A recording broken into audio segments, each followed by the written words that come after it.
Hello, welcome to Right Side Broadcasting Network. I'm Robert McNeely. This is the live source, your number one, in fact. Go to political live event place where you have a live desk. You have a rally network. We're covering everything inside and outside of the Beltway. As the Secretary of Health and Human Services, RFK Jr., and EPA Administrator Lee Zeldin to make a Make America Healthy Again announcement. And on this Maundy Thursday, as we enter the Easter Triduum, joined by our dear friend, Father Frank Pavone of Priests for Life. Father, always good to see you in this, your backdrop. The simplicity is utterly beautiful, and I love to talk to you on these topics because we see this very holy week where Jesus enters triumphantly back into Jerusalem. Once again, he approaches the powers that be at the time, the Roman government, also the Jewish scribes of the time as well, and speaks of the truth. I am the way, the truth, and the life,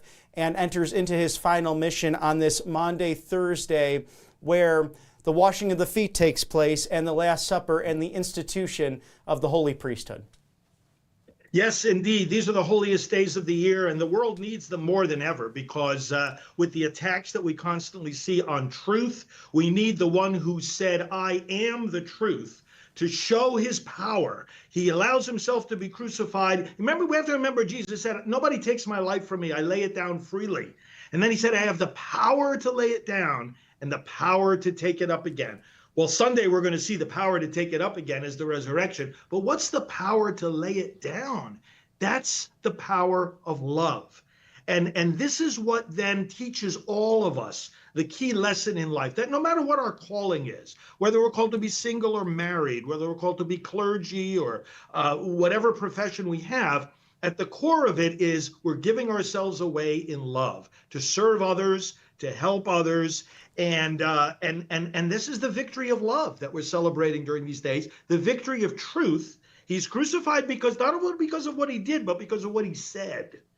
And that's another key lesson for all of us that are, we're speaking up for truth. We're speaking up for morality, for family, for faith, for freedom, for America. We're crucified for what we say, right?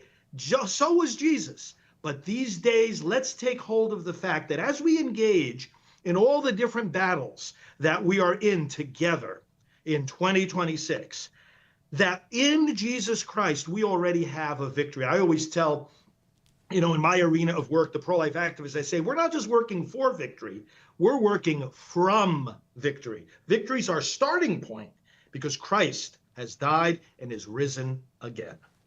On the way over to work today, I listened to Matt Mayer, a great vocalist and musician in Christian music, and The Cross Forever Speaks, an amazing song I had not heard before. And there's a poignant line towards the end, and it silences the reflection as we go into this weekend.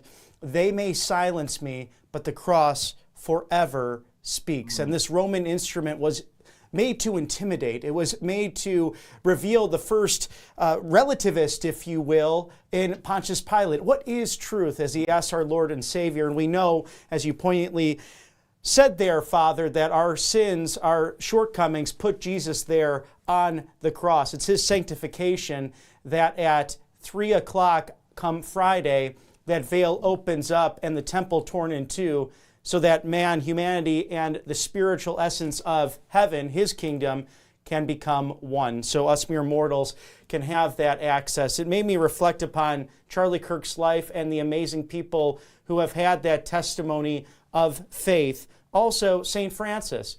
Spread the gospel. Use words if necessary. Can you dive into that, as we might be silenced, but ultimately Christ is the victor?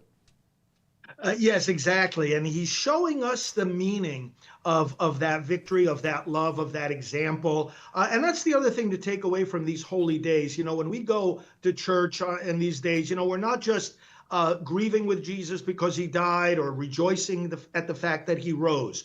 We're recognizing that this is our story too. We who have been baptized, Scripture tells us we've been baptized into the death of Christ. We have already been raised up with him as well. So we're going to church on Easter. We're saying not just congratulations, Jesus, for rising, but this is our victory. He shares this life with us. And that's why, in many churches, we who are baptized on Easter morning, we renew the vows of our baptism. That's a very significant aspect of the celebrations of these days, because it's like, okay, we're not just looking back at history. We're not just looking for a moral lesson, as strong as those lessons are that come from the life of Jesus. We're actually celebrating something that happens to us, has happened already, happens now, and is going to happen in the future as we live our lives in Christ, and as we can look forward to our own resurrection. We know we have to face our own death, but death no longer has the last word. It's just so beautiful. And the more we can celebrate this as our feast, our victory, the more meaningful these coming few days are going to be. Truly, death, where is thy sting? And we're seeing an amazing thing happening, Father, across the country.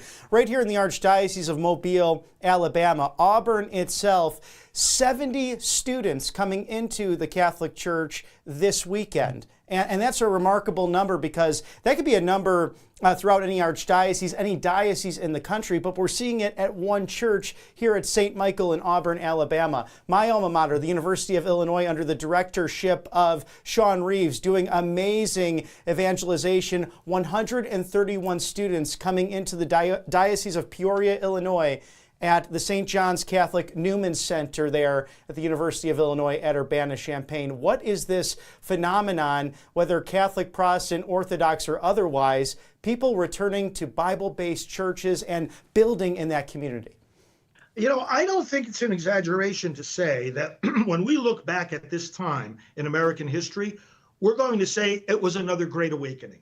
You know, we know our history is marked by certain periods that we call the Great Awakenings. People rediscovered faith. They rediscovered there's a deeper meaning to life than just the superficial accomplishments. I think we're in another moment like that. And I think one of the things that brings that about is that we run, I believe in the dead end rule. We run into the dead end. If you go down a dead end road and you ignore the signs that say it's a dead end, you'll soon learn by personal experience that it's a dead end. So how have we learned that? You mentioned relativism. It just doesn't work. Relativism doesn't work. We have to live our lives according to certain commonly accepted truths. Take abortion, my full-time work, fighting that. We've come to the dead end. So many people are coming back who have experienced it, you know, and have sought and found God's forgiveness. And they say, hey, that wasn't a solution to my problems. That was devastating. We're seeing the same thing with transgender. People who go down that road, they're saying, wait a minute, this ruined my life. I thought I was affirming my life, but it ended up ruining it. And on it goes. I mean, all the policies of the left, you know, they haven't worked. Not one of them has worked. Not one of them has made our lives better. So I think that part of this revival, you know, you see the increase of sales of Bibles, the increasing of baptisms, people coming into the church. What's happening is that people are saying, you know, none of this other stuff has brought fulfillment, happiness, meaning in life. You know, we need meaning just as much as we need food and water and oxygen. We need meaning. And this whole woke agenda, which throws truth out the window, just doesn't fulfill the human spirit. And I think we're seeing finally a wide-scale reaction against the culture of relativity and against the culture of death. As we celebrate all of this very holy weekend, the Easter Triduum, some amazing moments in culture. Tomorrow, The Great Awakening, released in theaters on April 3rd. This will be about the American Revolution and how faith and reason came together through the likes of a Reverend and Benjamin Franklin in order to spread the message of the gospel, and how that inherently birthed 250 years of American independence. In addition to that, we're celebrating Passover at the same time as Easter and on the same exact dates in the Western calendar as when Jesus was crucified. Come tomorrow on April 3rd in Golgotha in Jerusalem at 3 o'clock, when the entire world changed, and that sacrifice alone worthy to take upon our sins, our curses, our shortcomings, all in that one moment. Isn't it beautiful when the Jewish and the Christian holy days coincide? And I think this is a perfect year for that to happen, that we as Christians rediscover that spiritually, the whole Jewish faith, that's us too. You know, it's not them, it's us. And we just have to embrace our Jewish brothers and sisters, their scriptures, their ceremonies, the history.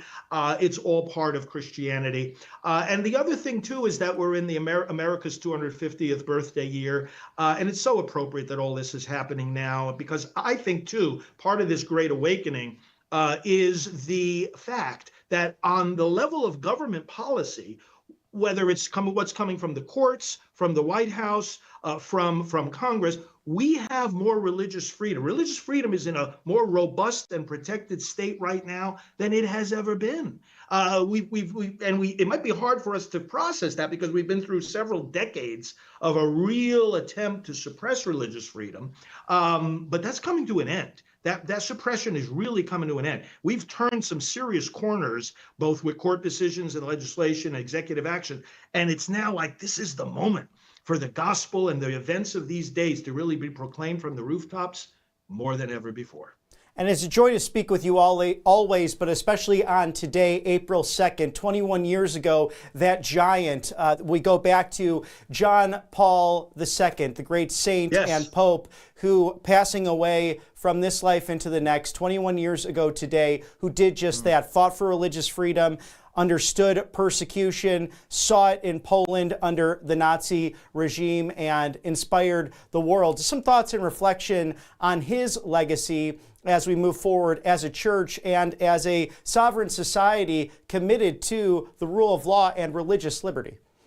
You know, I was privileged to know John Paul II. I actually worked at the Vatican for a couple of years when he was Pope, and so got to pray with him, meet with him, talk with him so many times. This was a man who at the center of his pontificate was the very issue that I work on, the sanctity of life. He saw that. He issued a beautiful document called the Gospel of Life. He said the gospel of Jesus Christ, his love for us revealed on the cross and in the resurrection, is the gospel of life. And he said, look, this is what God thinks of humanity. And he always wanted us to ask that question, whether we're talking about politics, economics and business, or our personal life. He said, what does God think of humanity? And that love of God expressed in each and every human life, the most vulnerable, the smallest, the weakest in the womb, the sick, the disabled, or those that are persecuted and discriminated against, whoever they may be. John Paul II was one who said, look, life is always a good, and it's a good because the glory of God that now we're going to see on the cross and in the resurrection, the glory of God is manifested in each and every human life. That respect for life, and realizing that the events of these next days are really the answer to the question, what does God think of human life? He raises it up to his throne. That was key to the legacy and the teaching of John Paul II. And Father Frank, before we let you go on this very holy Easter Triduum, may we have your blessings as we celebrate the most important and consequential moment in the all of human history. Thank you. Yes. Well, Lord, we ask your blessing upon all of us as we enter into these days. May we stay close to you. May we devote more time to prayer, to service of others, and to just renewing our commitment to live the new life of Christ in the Spirit. Thank you, Lord, for the meaning of these days, and send all of us your blessing now and your protection. In Jesus' name, amen. Amen. Father Frank Pavone of National Director, the Priests for Life, doing amazing work. And I always love your insights, sir, on quite everything. So thank you for joining us at Right Side Broadcasting Network. Happy Easter. God bless you. And as we cover the latest on this beginning of the Easter Triduum, as we celebrate Holy Thursday, President Trump taking to Truth Social on Bruce Springsteen, someone who clearly has some TDS happening with cut number 1. And bad, very boring singer Bruce Springsteen, who looks like a dried up prune who has suffered greatly from the work of a really bad plastic surgeon, has long had a horrible incurable case of Trump derangement syndrome, sometimes referred to as TDS. The guy is a total loser who spews hate against a president who won in a landslide election, including the popular vote, all 7 swing states and 86% of the counties across America. Under Sleepy Joe and the Dems, our country was dead, and now we have the hottest country in the world by far, anywhere in the world. MAGA should boycott his overpriced concerts, which suck. Save your hard-earned money. America is back. President DJT, not mincing words there. If you saw any of the Singer's comments recently. It's no surprise that he's friends with Governor Chris Christie. Thank you to covepier.com/RSBN. Get $250 off of this reverse osmosis system, which is all about common sense and gut health. That's where it starts. You know, the gut very closely linked to the brain, as you can see there with the model. You can turn the temperatures up very high or very low, nice and cold to lukewarm. So if you like to drink tea in the morning, this will save you time as those hot temperatures can rise rather quickly. covepier.com/RSBN, the leader in reverse osmosis systems, 99.9% of the impurities removed from the water, including fluoride to microplastics and also agricultural runoff, pesticides, medical residue. It's quite disgusting to think about, but that's all in our tap water. So take advantage of this leader in reverse osmosis technology with its Clearwave technology. Also, if you're renting, a very smart move because you do not need a plumber, no drilling, no holes to put up this great machine. It's as big or not as big even as a coffee maker I'm sure you have on your kitchen counter. So drink pure, live pure, covepier.com/RSBN. Go ahead, scan that QR code. $250 off right now on the right side of history. Also, thank you to Kalshi.com/RSBN. Trending in the political markets right now, who will be that 2028 Republican nominee for president? Will it be the 50th Vice President, J.D. Vance? Perhaps the 72nd Secretary of State, Marco Rubio? Florida Governor Ron DeSantis, Texas Senator Ted Cruz, or someone else? Straight on the most important events happening in the country, including tonight where my Illini in the Final Four, Arizona, Michigan, UConn accompanying them as well in a big competition this weekend. Make those bets, make those trades, sports, music, politics, culture, and more. It's Kalshi.com/RSBN. Thank you for sponsoring us on the right side of history. As we continue, in case you missed it, the POTUS address last night in the primetime detailing Operation Epic Fury, now in day 33. But as of last night, 32 days into this engagement, and the president making it clear that sharing the length of engagements in recent American conflicts with cut number 2, this is by far the most efficient, most effective, and with the technology our military has, will come to a conclusion soon with complete decimation of the Iranian regime. It's very important that we keep this conflict in perspective. American involvement in World War I lasted 1 year, 7 months, and 5 days. World War II lasted for 3 years, 8 months, and 25 days. The Korean War lasted for 3 years, 1 month, and 2 days. The Vietnam War lasted for 19 years, 5 months, and 29 days. Iraq went on for 8 years, 8 months, and 28 days. We are in this military operation, so powerful, so brilliant, against one of the most powerful countries for 32 days. And the country has been eviscerated and essentially is really no longer a threat. They were the bully of the Middle East, but they're the bully no longer. This is a true investment in your children and your grandchildren's future. The whole world is watching, and they can't leave the power, strength, and brilliance. They just can't believe what they're seeing. They leave it to your imagination, but they can't believe what they're seeing, the brilliance of the United States military. Tonight, every American can look forward to a day when we are finally free from the wickedness of Iranian aggression and the specter of nuclear blackmail. Because of the actions we have taken, we are on the cusp of ending Iran's sinister threat to America and the world. And I'll tell you, the world is watching. And when we do, when it's all over, the United States will be safer, stronger, more prosperous, and greater than it has ever been before. The president making it clear last night that all of the military is on track to achieve its goals in the Iranian conflict with cut number 3. I've made clear from the beginning of Operation Epic Fury that we will continue until our objectives are fully achieved. Thanks to the progress we've made, I can say tonight that we are on track to complete all of America's military objectives shortly, very shortly. We're going to hit them extremely hard over the next 2 to 3 weeks. We're going to bring them back to the Stone Ages where they belong. In the meantime, discussions are ongoing. Regime change was not our goal. We never said regime change, but regime change has occurred because of all of their original leaders' death. They're all dead. The new group is less radical and much more reasonable. Yet if during this period of time no deal is made, we have our eyes on key targets. If there is no deal, we are going to hit each and every one of their electric generating plants very hard and probably simultaneously.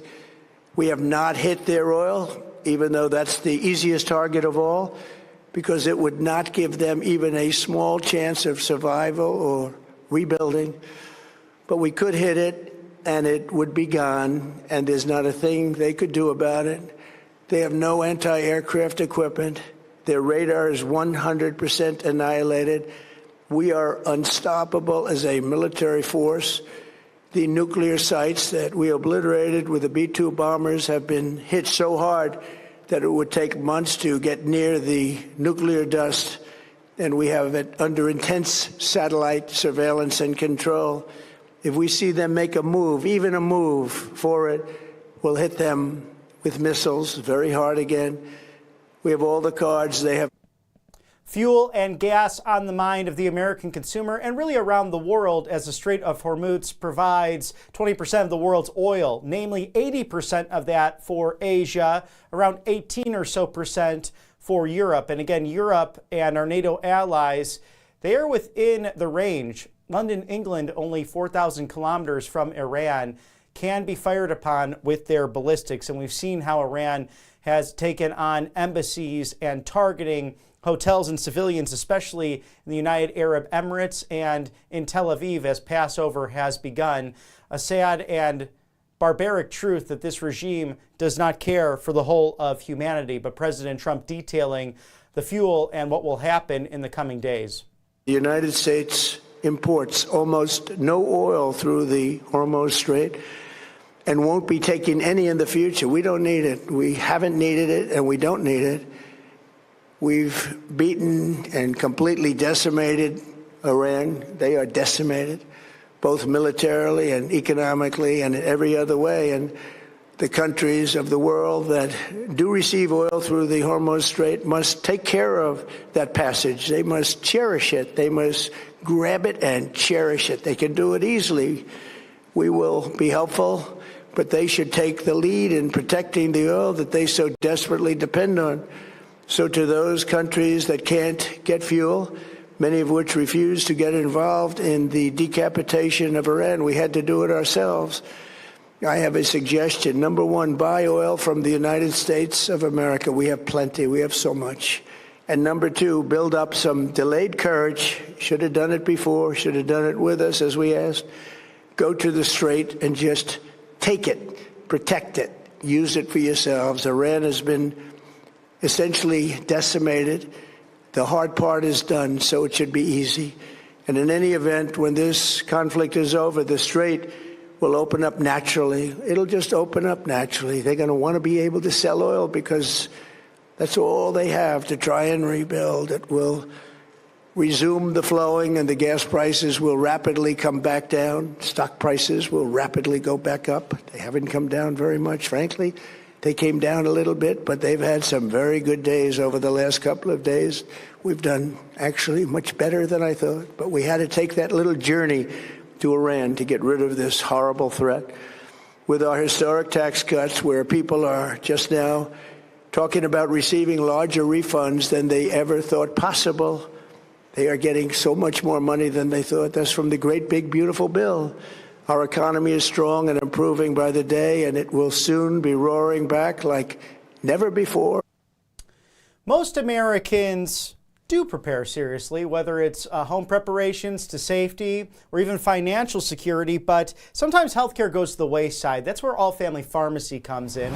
At allfamilypharmacy.com/RSBN, save 10% now site-wide. It's an amazing gift from these wonderful people. We spoke to Michael Kunzer last night, the co-owner of the organization, where dealing with delays can be a major headache, especially with the big box pharmacies and dealing with all that government bureaucracy and the red tape that happens. It's really frustrating at times as you're just simply trying to remain healthy. But there's a smarter way to handle it, and the allfamilypharmacy.com/RSBN does just that. Code RSBN10. You fill out a medical form. A licensed doctor right here in the United States reviews that order, of course, with a pharmaceutical note, and sends those life-saving medications, over 400 plus options at All Family Pharmacy, right to your door. So it's very convenient. There is, again, no red tape, no waiting lines, no bureaucracy, no urgent care lines, as we've seen with COVID and flu and cold. Pretty bad this year, especially in these earlier months. But now as we transition to the spring, nasal spray and Tamiflu, very, very effective and needed in the household, including antibiotics to antivirals, ivermectin, mebendazole, hydrochloroquine, NAD+, methylene blue, antivirals, and much, much more, including emergency medical kits. Again, over 400 options there at allfamilypharmacy.com/RSBN. 10% off site-wide right now. Code RSBN10. Also, regarding health, your financial health, something so important, it's the Birch Gold Group. They're the best in the business. I have this nifty free info kit for you at home. Very easy, very thin, easy to go through. But you see here, Ben Shapiro, Steve Bannon, also Clay Travis, Buck Sexton, Dr. Ron Paul, the former congressman, all very committed to this organization, saying it's the best when it comes to diversifying your savings. The dollar goes down as you have things happening like Operation Epic Fury. You have to ask yourself the question, why is JP Morgan Chase buying up silver and keeping it in their banks as the big banks tend to hoard these things? Gold being bought by governments around the world. So you should diversify your savings with these precious metals as well. Text Trump to 989898. Find out more how you can get assistance from the Birch Gold Group and find out why 700%, yes, gold going up 700% in its value in the past 2 decades. So diversify your IRA, 401k with gold, silver, and tangible metals with a tax-sheltered retirement plan that will keep you above water dealing with all of the turmoil that can happen globally and domestically right here at home. Text Trump to 989898 for the Birch Gold Group, the best in the business who are on your side. Thank you for sponsoring us on Right Side Broadcasting Network. We're breaking down last night's speech as we prepare for Secretary Bobby Kennedy Jr. and EPA Administrator Lee Zeldin to make a MAHA announcement at the top of the hour at 1 o'clock Eastern. Our economy has cut out the cancer. This is clear. President Trump making that point last night with cut number 5, that cancer being the Iranian regime. Many Americans have been concerned to see the recent rise in gasoline prices here at home. This short-term increase has been entirely the result of the Iranian regime launching deranged terror attacks against commercial oil tankers in neighboring countries that have nothing to do with the conflict. This is yet more proof that Iran can never be trusted with nuclear weapons. They will use them, and they will use them quickly. It would lead to decades of extortion, economic pain, and instability worse than we can ever imagine. The United States has never been better prepared economically to confront this threat. You all know that. We built the strongest economy in history.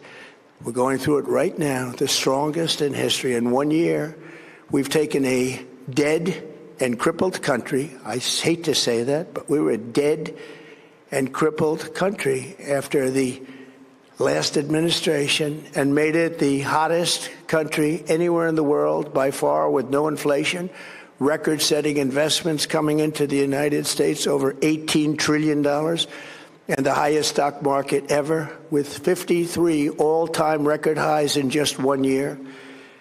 It all positioned us to get rid of a cancer that has long simmered. It's known as the nuclear Iran, and they didn't know what was coming. They've never imagined it. Remember, because of our drill baby drill program, America has plenty of gas. We have so much gas. Under my leadership, we are #1 producer of oil and gas on the planet, without even discussing the millions of barrels that we're getting from Venezuela. Because of the Trump administration's policies, we produce more oil and gas than Saudi Arabia and Russia combined. Think of that, Saudi Arabia and Russia combined. And that number will soon be substantially higher than that.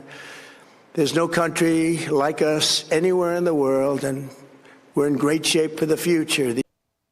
There is no question that war is hell. Secretary of War Pete Hegseth stating that as well, as the President of the United States honoring those 13 lives lost in this operation with cut number 6. As I stated in my announcement of Operation Epic Fury, our objectives are very simple and clear. We are systematically dismantling the regime's ability to threaten America or project power outside of their borders. That means eliminating Iran's Navy, which is now absolutely destroyed, hurting their Air Force and their missile program at levels never seen before, and annihilating their defense industrial base. We've done all of it. Their Navy is gone. Their Air Force is gone. Their missiles are just about used up or beaten. Taken together, these actions will cripple Iran military, crush their ability to support terrorist proxies, and deny them the ability to build a nuclear bomb. Our armed forces have been extraordinary. There's never been anything like it militarily. Everyone is talking about it, and tonight I'm pleased to say that these core strategic objectives are nearing completion. As we celebrate this progress, we think especially of the 13 American warriors who have laid down their lives in this fight to prevent our children from ever having to face a nuclear Iran. Twice this past month, I have traveled to Dover Air Force Base, and it's been something. I wanted to be with those heroes as they return to American soil, and I was with them and their families, their parents, their wives, their husbands. We salute them, and now we must honor them by completing the mission for which they gave their lives. And every single one of the people, their loved ones said, "Please, sir, please finish the job." Every one of them. And we are going to finish the job, and we're going to finish it very fast. Their memories are eternal, and we are grateful to them and their families who have paid the sacrifice to defend countless generations to follow. Thank you to Kalshi.com/RSBN for the trending political topics, including music, sports, and the culture as a whole. So make your trades and bets now. Who will be that 2028 Republican nominee for president? Perhaps J.D. Vance, Marco Rubio, Ron DeSantis, Ted Cruz, someone else? Trade on those most important events. Who will win tonight? Will my Illini prevail and get to that big dance come Monday evening in the Final Two of the Final Four? A great competition of college basketball. How's your team doing when it comes to Major League Baseball now underway? And we look forward to that, as it truly is the Summer Classic. So trade on those most important events, focusing on the whole questions of where is this country going, and so many aspects to it as we celebrate 250 years of our great nation and our birthday on the 4th of July. Scan that QR code there. Trade live now, Kalshi.com/RSBN. And we have various great sponsors here at the network, but Kalshi and Rumble Wallet kind of work together in a unique way, where at wallet.rumble.com, you can tip your favorite creators with crypto, from Tether Gold to Bitcoin, other crypto options as well. But you can also make those Kalshi bets via Rumble Wallet. So a nice 2-in-1. Download for free today the Google Play Store or the App Store, where free speech meets financial freedom. Rumble really deserves our support because they peacefully and patriotically stood up for the truth when people were thrown off of social media sites, including President Donald Trump.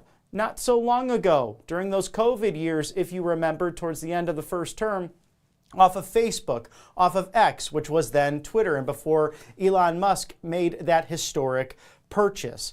So what are you to do when you have big names or people who simply were living their lives as Americans, but were on the wrong side of history, according to leftist, elitist, so-called globalists who wanted to shut them up and shut them down. The truth is, big banks, corporations, they can turn you off if they wish, and all of your assets, your savings, gone in a flash. Scary situation, but it's happened to countless Americans right here at home.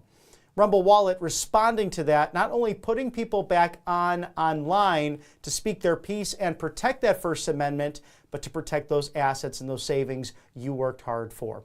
Wallet.rumble.com. What's amazing about this option and in the crypto space, even Rumble cannot break into the wallet once it becomes yours. That's how secure this system is. So again, download for free the Google Play Store, the App Store. It's where free speech meets financial freedom at the Rumble Wallet, wallet.rumble.com. As we are approaching a great MAHA moment with Administrator Zeldin, Secretary Kennedy, moments from now. We're taking a look at the speech from last night in the prime time in case you missed it, and where President Trump has been very clear on several issues, unequivocal, reaching out on the fact that Iran cannot have nuclear weapons. With cut number 7, unequivocal is what I was trying to mention there. They cannot have them, and the president very clear on this last night. My first preference was always the path of diplomacy, yet the regime continued their relentless quest for nuclear weapons and rejected every attempt at an agreement. For this reason, in June, I ordered a strike on Iran's key nuclear facilities, an Operation Midnight Hammer. Nobody's ever seen anything like it. Those beautiful B-2 bombers performed magnificently. We totally obliterated those nuclear sites. The regime then sought to rebuild their nuclear program at a totally different location, making clear they had no intention of abandoning their pursuit of nuclear weapons.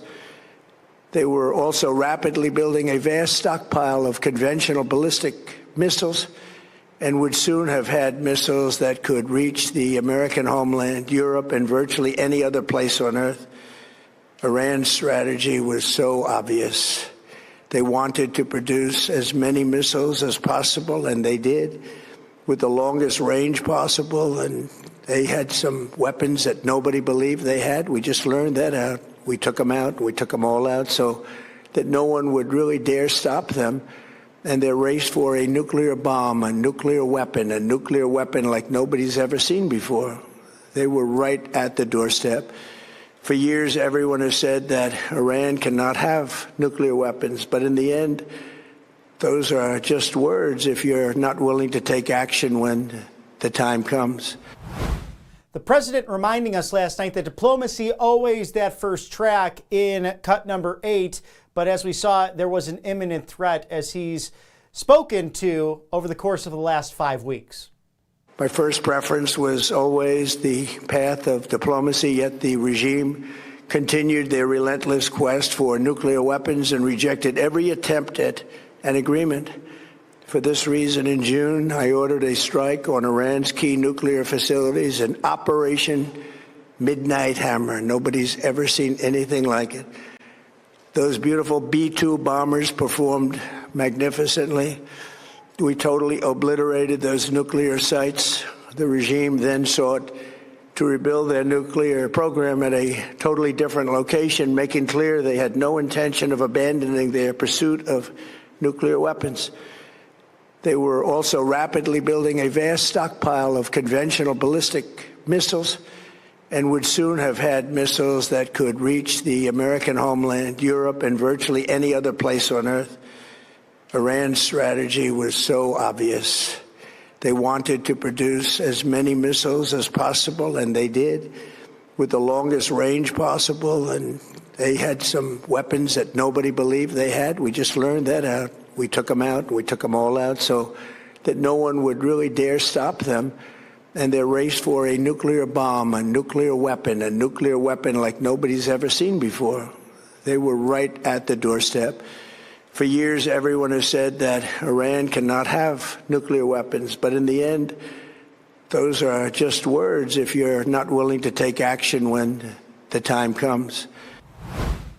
Thank you to our sponsors at Right Side Broadcasting Network. As we await a MAHA announcement by Administrator Zeldin, Secretary Kennedy, it is covepure.com/RSBN. Really timely because Secretary Robert F. Kennedy Jr. working on clean air and clean water through the legal system for years and years. When people right, left, and center were calling him a crazy person, but he can really pat himself on the back for what he's fought for. The same things that this great company is fighting for with their Clearwave technology, removing 99.9% of the impurities out of the water, like fluoride, microplastics, also agricultural runoff, pesticides, even medical residue, as gross as that is. Protect what matters most, your gut. It's a direct link and a chemical chain of communication between your brain and your overall well-being. What's amazing about this machine, as you can see on your screen, no larger than a coffee maker I'm sure you have right there on your kitchen counter. In addition to that, the temperatures can go up high very quickly, very low quickly, or be lukewarm just at the click of a button. So not only are you getting that clear water with their Clearwave Pure technology, removing 99.9% of the impurities, as you can see there. If you like tea, take some time in the morning to steep that on the stove. No longer waiting to get out the door late with covepure.com/RSBN. Also, if you're renting, a great device because it does not need a plumber. No drilling, no holes, no security deposit lost. As a result, what you see is what you get. Efficiency and quality in the highest order. covepure.com/RSBN. JAMA Pediatrics putting out a study. Students, children drinking from the tap water on a regular basis can lose 2 or more points in their IQ. And with all that COVID learning loss, we cannot lose any more as a nation, especially in regards to our health and our educational future. covepure.com/RSBN there to save the day, $250 off right now. Go ahead and scan that QR code or visit covepure.com/RSBN. Thank you for sponsoring us on the right side of history. As we drink pure and live pure, we move towards pharmaceutical access with generic off labels that most Americans do take seriously, including preparation on their house, on their car, even on everyday safety items, even preparing financially for the future. But sometimes healthcare goes to the wayside. It's confusing with all of that red tape, the government bureaucracies, the lobbyists involved in big pharma. But when it comes to healthcare, most people can wait or they get tangled in all those confusing phone calls. And when you go to the big stores, sometimes they say it's not available, we don't prescribe it, or your insurance doesn't allow it. That does not matter with allfamilypharmacy.com/RSBN. Again, you do not need insurance. Just a pharmaceutical note that a U.S. licensed doctor reviews on the other end. As you make your medical request form, you fill out a short medical form. It's, again, a licensed doctor on the other end reviewing that, sending it back to your door, making it very convenient for you if you value that. We all do in this day and age, in this fast-paced world, for things like antibiotics, antivirals, ivermectin, mebendazole, hydrochloroquine, NAD+, methylene blue, antivirals, emergency medical kits, Tamiflu, and nasal spray for this time of year. A bad cold and flu season, hopefully wrapping up soon. With the change of temperatures, the pollen, especially in the southeast, can really bother people with allergies. So these 400+ essential medications, generic off-label, the right to try, most favored nation status, all endorsed by allfamilypharmacy.com/RSBN. 10% off site-wide at allfamilypharmacy.com/RSBN. Thank you for supporting us on the right side of history. Doing what no POTUS has done before. All talk, no action from the typical Republican and Democrat politicians of yesteryear, but President Trump killed the Iranian butcher in his first term and now has followed through with Operation Midnight Hammer and Epic Fury with cut number 9. I did many things during my 2 terms in office to stop the quest for nuclear weapons by Iran first, and perhaps most importantly, I killed General Qasem Soleimani in my first term. He was an evil genius, brilliant person, a horrible human being, however, the father of the roadside bomb, and he lived Just horrible what he did. Iran would have been perhaps in far better, stronger position. Had he lived, we would have had probably a different conversation tonight. But you know what? We'd still be winning and winning big. And then, very importantly, I terminated Barack Hussein Obama's Iran nuclear deal, a disaster. Obama gave them $1.7 billion in cash, green cash. Took it out of banks from Virginia, D.C., and Maryland, all the cash they had. He flew it by airplanes in an attempt to buy their respect and loyalty, but it didn't work. They laughed at our president and went on with their mission to have a nuclear bomb. His Iran deal would have led to a colossal arsenal of massive nuclear weapons for Iran, and they would have had them years ago, and they would have used them. It would have been a different world. There would have been no Middle East and no Israel right now, in my opinion, the opinion of a lot of great experts. Had I not terminated that terrible deal, and I was so honored to do it. I was so proud to do it. It was so bad right from the beginning. Essentially, I did what no other president was willing to do. They made mistakes, and I am correcting them. Promises made, promises kept by the commander-in-chief. 47 years of terrorism. Think about this, with the Iranian regime that's been out of control in Beirut, Lebanon, to the killing of our Marines in the 1980s, to what we saw most recently, October 7th of 2023, with Hamas and Hezbollah in Israel, killing countless Americans in that bloody, torturous, disgusting display of disregard for all of humanity. And this president addressing this terror sponsor in the last 47 years. Tonight, I want to provide an update on the tremendous progress our warriors have made in Iran and discuss why Operation Epic Fury is necessary for the safety of America and the security of the free world. From the very first day I announced my campaign for president in 2015, I have vowed that I would never allow Iran to have a nuclear weapon. This fanatical regime has been chanting death to America, death to Israel for 47 years. Their proxies were behind the murder of 241 Americans in the Marine barracks bombing in Beirut, the slaughter of hundreds of our service members with roadside bombs. They were involved in the attack on the USS Cole, and they carried out the countless other heinous acts, including the just horrible, bloody atrocities of October 7th in Israel, something that most people have never seen anything like it.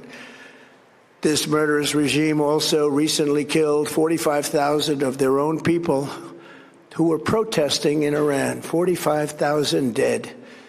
For these terrorists to have nuclear weapons would be an intolerable threat. The most violent and thuggish regime on earth would be free to carry out their campaigns of terror, coercion, conquest, and mass murder from behind a nuclear shield. I will never let that happen, and neither should any of our past presidents. This situation has been going on for 47 years and should have been handled long before I arrived in office. Such a tragedy what's happened over the course of nearly half a century. As we expect the MAHA announcement very soon. Stick with us here at Right Side Broadcasting Network as we prepare to see Secretary Kennedy and Administrator Lee Zeldin. Also, it's 1 month into Operation Epic Fury as we've been detailing the speech from last night by the President of the United States in the prime time, and cut number 11 with more details on this 5-week operation. As we speak this evening, it's been just 1 month since the United States military began Operation Epic Fury, targeting the world's #1 state sponsor of terror, Iran. In these past 4 weeks, our armed forces have delivered swift, decisive, overwhelming victories on the battlefield. Victories like few people have ever seen before. Tonight, Iran's Navy is gone.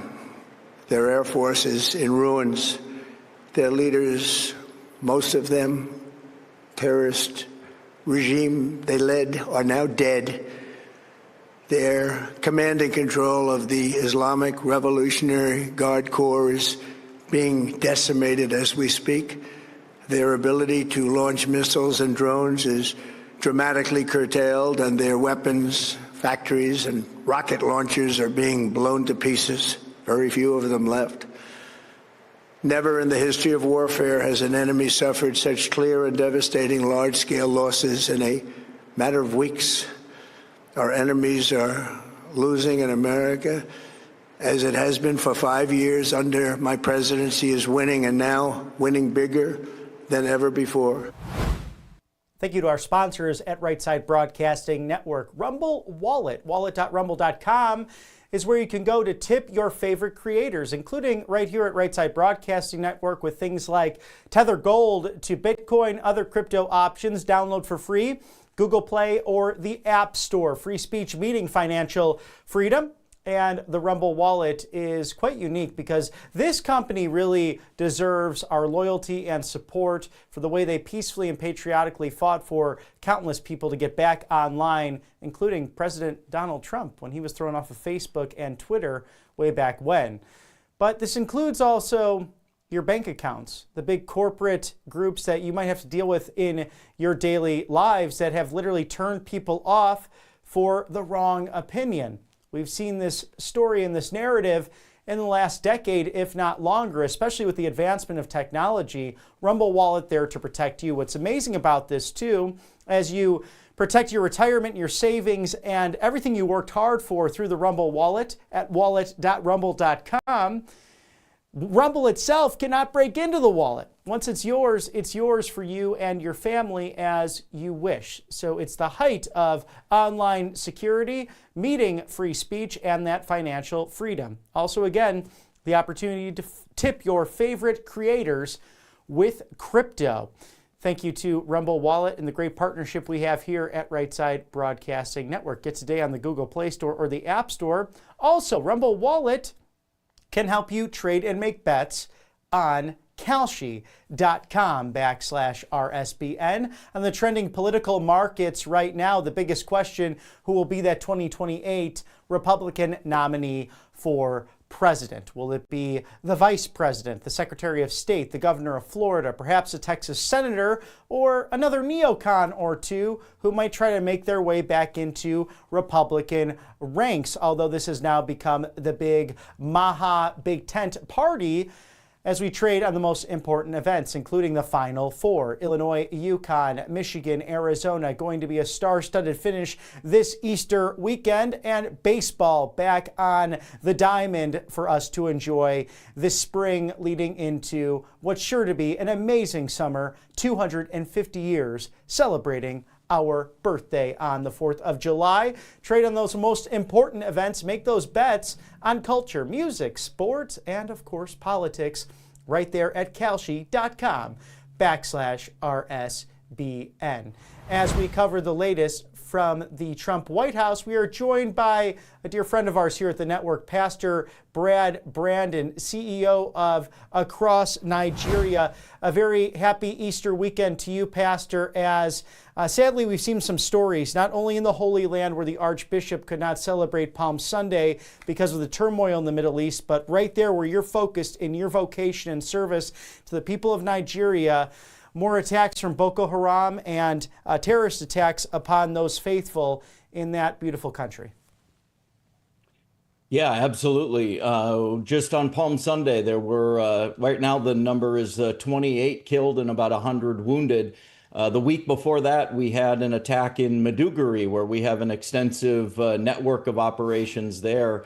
And 4 suicide bombers blew themselves up and killed right around 34 people, and 4 of those were our personnel, people from across Nigeria. So we've lost loved ones, co-workers, and family members just in the last couple weeks. My deepest condolences and prayers for your entire team and the people of Nigeria as well. If I may ask, is this happening during service missions and during church services, all the above, or just when you're out there trying to help the good people?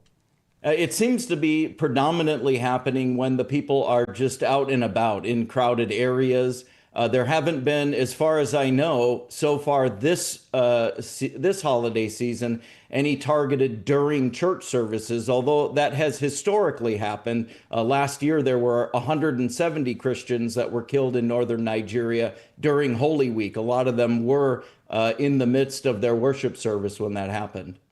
It's an absolute tragedy to see that, but we know the blood of the martyrs, their voice may be silenced, as I mentioned to Father Frank Pavone earlier in the broadcast, but the cross remains bold and beautiful and speaks for itself, as we're reminded by the lyrics of Matt Maher with that wonderful song, reminding us of that cross at Calvary. It is triumphant. We celebrate it, but it was once the chief executive tool of Roman executions.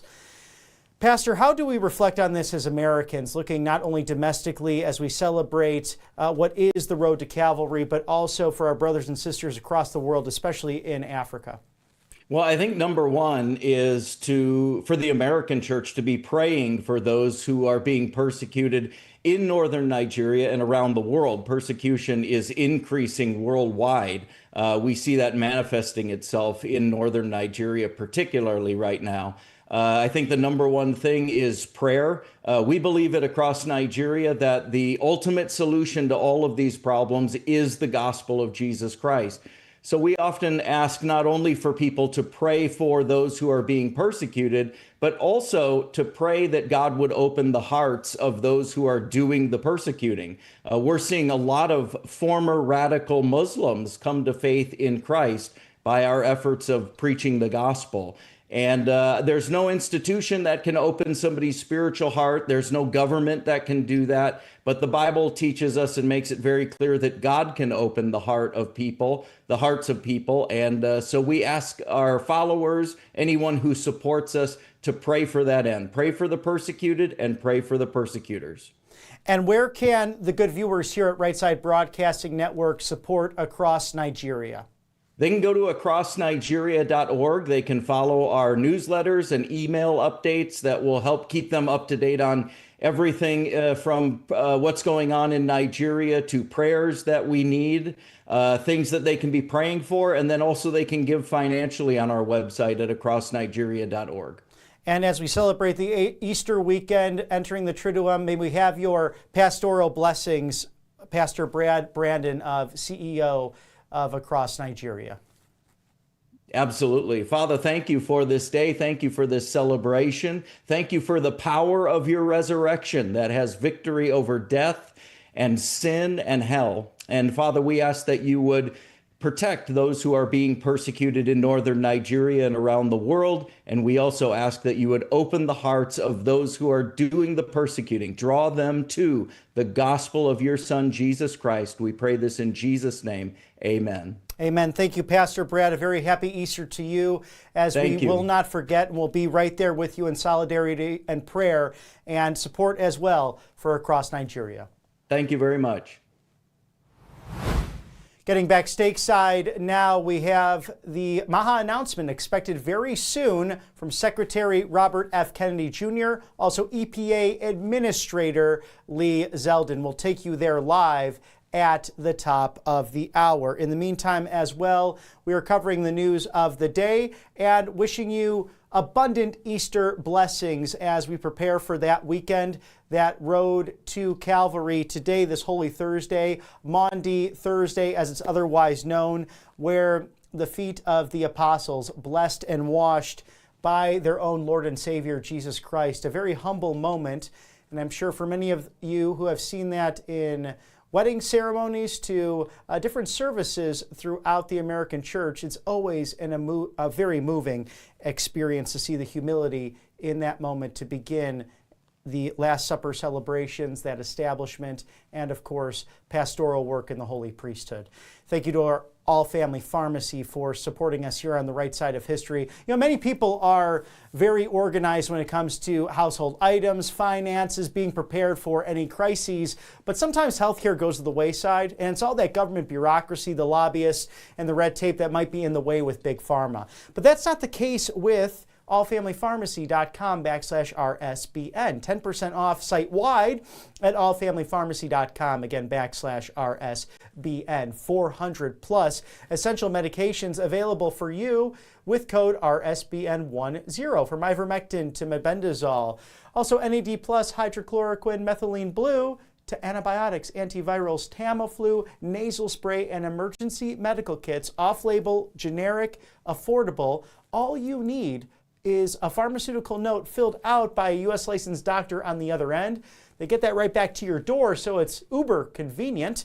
And I think you'll like this. They're good people. We talked to Michael Kunzler last night, the co-owner of this fine organization, really making it your right, your choice, and having those life-saving essentials in your medicine cabinet and available to take with you on the road for your Easter travels or even your spring break travels that are ongoing.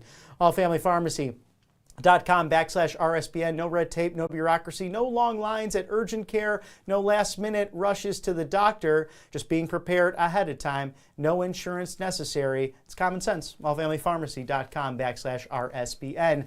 From your health, gut health, mental health, just overall health from cold and flu, let's go to the financial aspect with Birch Gold Group. The dollar going down, gold going up over 700% in the last 2 decades. So diversify your savings with gold. Text Trump to 989898. Diversify your IRA or 401k. Get a free info kit. And I have one right here. It's really easy to use, and you have nothing to lose as a result of that. Dr. Ron Paul, also Clay Travis, Buck Sexton, Ben Shapiro, Stephen Bannon, all endorsing Birch Gold Group as the best in the business. You have to ask yourself the question in this time of turbulence, as we have war overseas, uncertain times, also a global depression in some places and a recession in others. America's coming back, but the dollar going down. And with all of this national debt, 38 trillion plus happening, it's smart to diversify those savings with a tax-sheltered retirement option from the Birch Gold Group. So do not delay and get involved today. Text Trump to 989898 as places like JP Morgan Chase, they're buying up silver, other governments buying up gold for their reserves. It makes sense that you do so also. Diversify that 401k and that IRA with the free info kit from Birch Gold Group. Thank you for sponsoring us on the right side of history as we prepare for this MAHA announcement expected very soon right here at the network.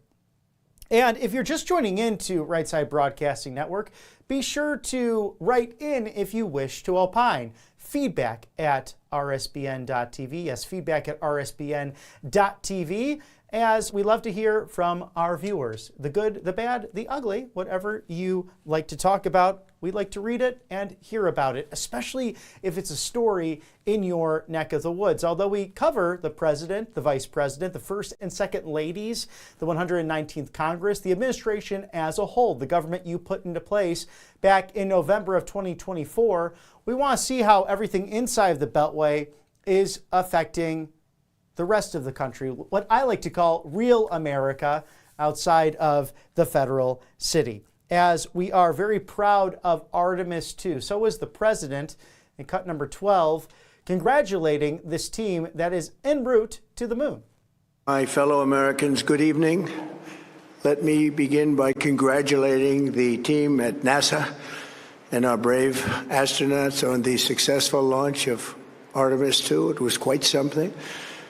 It will be traveling further than any manned rocket has ever flown and will very substantially pass the moon, go around it, and come back home from a distance that has never been done before. It's amazing. They are on the way, and God bless them. These are brave people. We want to God bless those 4 unbelievable astronauts. In case you missed it, quite the launch happening yesterday. This is the first time in 50 years since the Nixon administration that we have sent, after the Apollo missions, people out of the lower atmosphere of Earth to orbit around the Earth. We're going back to the moon. It's exciting, and a groundbreaking historic day just yesterday, in case you missed it. RS-25 engines lit. 4, 3, 2, 1. Booster ignition. And liftoff. The crew of Artemis 2 now bound for the moon. Humanity's next great voyage begins. Good roll pitch. Roger, roll pitch. Houston now controlling the flight of Integrity on the Artemis 2 mission around the moon. Integrity, AMT high. AMT high. On time, passing 30 seconds into the flights.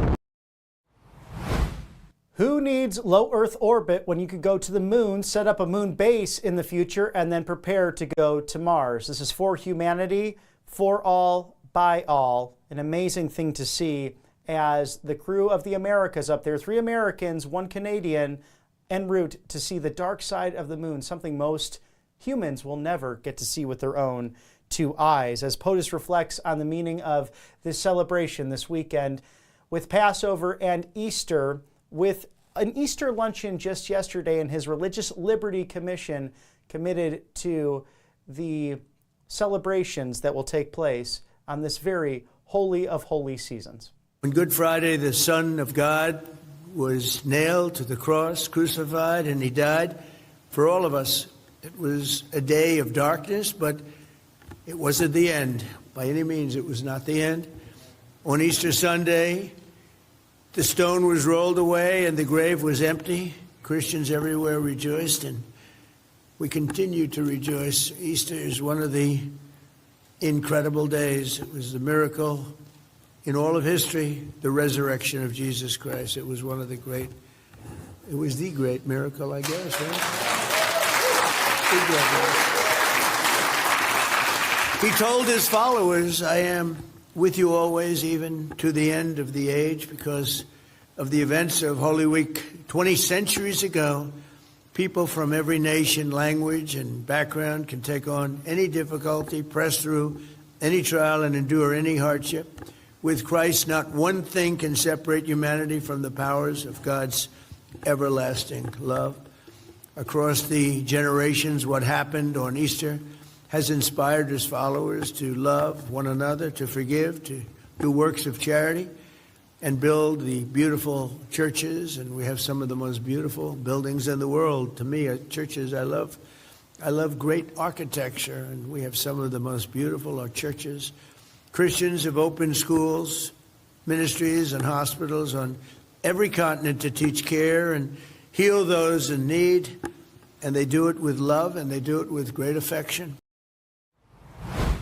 Breaking news, according to Fox News Digital, Pam Bondi has been fired. The Attorney General met with the President of the United States in the Oval Office just last night before this primetime speech to the American people, and has been let go as the Attorney General of the United States. Sources stating that to Fox News. It's breaking news across the channels there for you, as we are grateful for you, the viewers here at Right Side Broadcasting Network. Did you know we're RSBN viewer supported? rsbnetwork.com/donate. You may also donate by check or money order to 1550 Opelika Road, Suite 6, Box 344. It's the loveliest village on the plains, Auburn, Alabama 36830. 1550 Opelika Road, Suite 6, Box 344. Auburn, Alabama 36830. Those views, the video, photos, all from 2024, in perhaps the most historic campaign in our lifetimes, if not the whole of American history. As we are viewer supported, we are your go-to live desk, your go-to rally network, your go-to live desk. We want to bring you unbridled access to the government you put into place, inside and outside of the Beltway. And as we cover the federal city from our loveliest village on the plains, Auburn, Alabama, we are happy to be back on the road in a couple of weeks. Phoenix, Arizona, Turning Point USA, hosting President Trump for yet another rally in the 2026 midterms, consequential to the history and future of our great nation. We know if the Democrats get in charge, they will impeach and remove the president for just about anything, as they attempted with the prior lawfare Russia hoax, and people like Shifty Adam Schiff, who try to create and spin the narrative So it's good to have new media like us here at Right Side Broadcasting Network to bring you unbridled full access to the speeches, the hearings, and breaking news so you can make up your mind on your own. Because unlike other places, we actually believe that you, the viewers, can do that for yourselves. You're a smart bunch of people, a great group of patriots, and we are grateful for you supporting us at rsbnetwork.com/donate. Also, thank you to Mike Lindell, mypillow.com/RSBN. The warehouse moving sale. Save up to 80% right now, a big 80, promo code RSBN, mypillow.com/RSBN. Very easy to remember. Or call today, do not delay, 800-836-7566. A great group of people. I've been working with Mike Lindell's team for a long time, whether it was our cooperation on True Social, getting all the different entities on that fine platform, or simply enjoying things like my coffee. You could smell it through the bag, and it has our favorite gubernatorial candidate in Minnesota with the American flag and the Bill of Rights. Free and fair trade coffee, in addition to those Giza Dream Sheets with the origins in the Mediterranean, brought here to America. All of his products made in America. The My Slippers to the MyPillow 1.0 and 2.0. You have 2,000 options at mypillow.com/RSBN. The master marketer, as President Trump put it nearly 1 year ago to the day, in Warren Township, Michigan, for the 100 Days celebration. We're big fans of Mike, and we're grateful for his friendship and supporting us here on the right side of history. And as we sift through that breaking news of the Attorney General Pam Bondi apparently being fired last night by the President of the United States, them meeting together there in the Oval Office prior to that speech,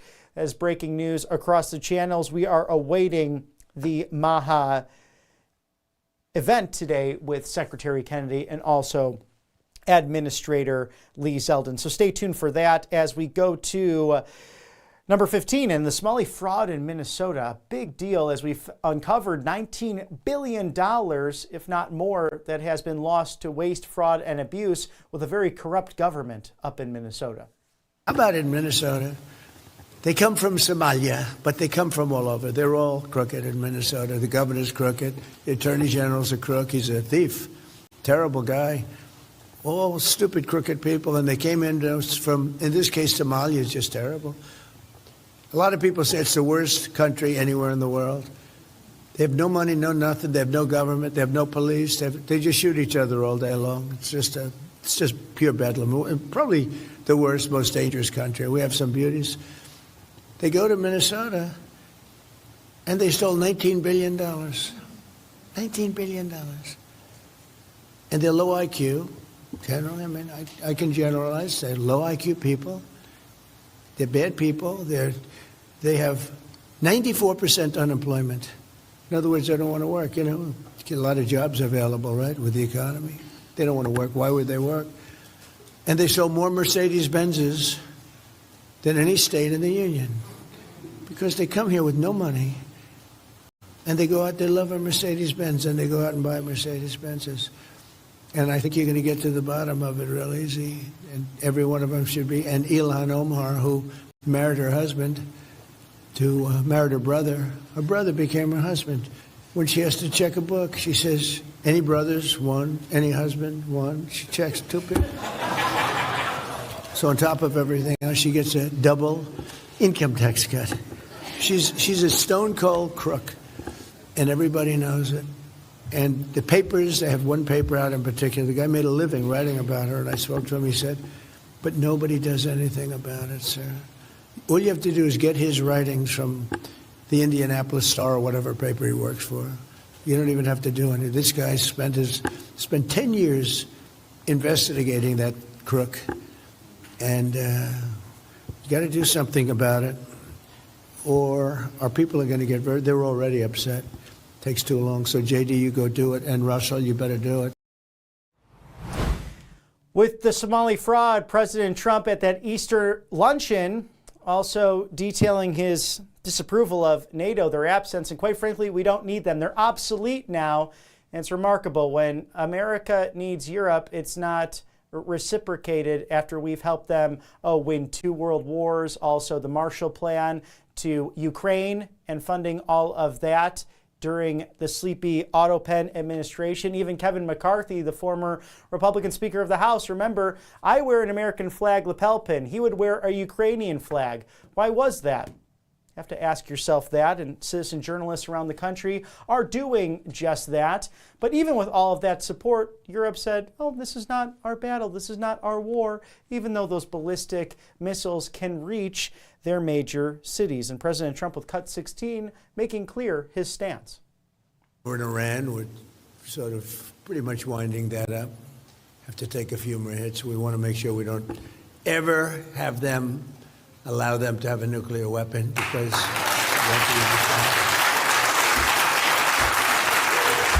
they'll use it. And you see how serious they were with the conventional ballistic missiles. They have thousands of them. We've blown most of them up.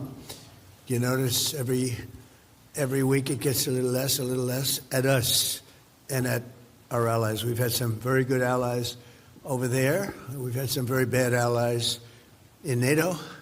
I hope you're all watching that, Scott, because we had some asks. And, you know, we spend trillions of dollars on NATO. And when we need them, which we never do, we didn't need them here either. To be honest, I was really asking because I wanted to see what they do. We didn't need them. We blasted the hell out of them, out of Iran. And the last thing I needed was NATO stepping in our way, because they're a paper tiger. Most Americans are prepared financially, or even when it comes to their everyday household items and their routines. We get used to that Monday through Friday, or even throughout the entirety of the week into our weekends. But sometimes healthcare, that goes to the wayside, and being prepared is really not an option here in 2026 with all of the cold and flu out there, and also the disasters that can happen. We've all lived through a pandemic now and various epidemics across the world. Smart to be prepared with life-saving generic off-label medications from allfamilypharmacy.com/RSBN. Now with code RSBN10 for 10% off site-wide. Things like antibiotics to antivirals, ivermectin, hydrochloroquine, NAD+, methylene blue, to mebendazole, and nasal spray. Tamiflu emergency medical kits, 400 options through this amazing allfamilypharmacy.com/RSBN. No red tape, no waiting lines at urgent cares or even with the doctor last minute. If you don't have insurance, no hassle. Simply fill out a medical form and a U.S. licensed doctor on the other end will approve that, send it right back to your door, and it's done lickety-split within a couple of days. So talk about convenience, one of the best out there, as allfamilypharmacy.com/RSBN wants to remove the middlemen, wants to remove the red tape, and wants you to have the right to try and that access to life-saving medication. So do not delay. Reach out today with that QR code. Go ahead and scan right now, or visit allfamilypharmacy.com/RSBN for 10% off with code RSBN10. Now we have international disputes, inflation, also Operation Epic Fury, a rising national debt, and digital currency. So how does that affect your savings as the dollar goes down? 38 trillion plus in debt right now as a nation.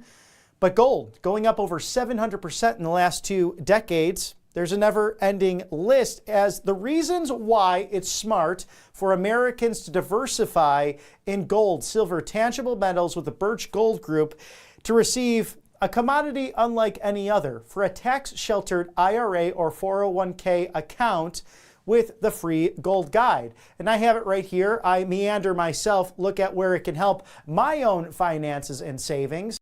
And did you know, JP Morgan Chase, a great bank in so many regards, they're buying up silver. Did you know other governments buying up gold?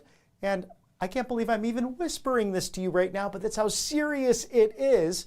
So text Trump to 989898. And the most respected in the conservative circles, people like Ben Shapiro to Stephen Bannon, Clay Travis, Buck Sexton, even Dr. Ron Paul, really the hero libertarian of the Reagan movement, all endorsing Birch Gold Group as the best in the business. So as the dollar goes down and the overall events around the world and domestically impact the American economy, what does that say for your savings and for your financial future? There's no obligation, just useful information with this kit. This company, Birch Gold Group, an A+ rating with the Better Business Bureau, and tens of thousands of happy customers when it comes to gold diversification. Text Trump to 989898. Thank you to Philip Patrick, the Birch Gold Group, and everyone on the team for sponsoring us here on the right side of history.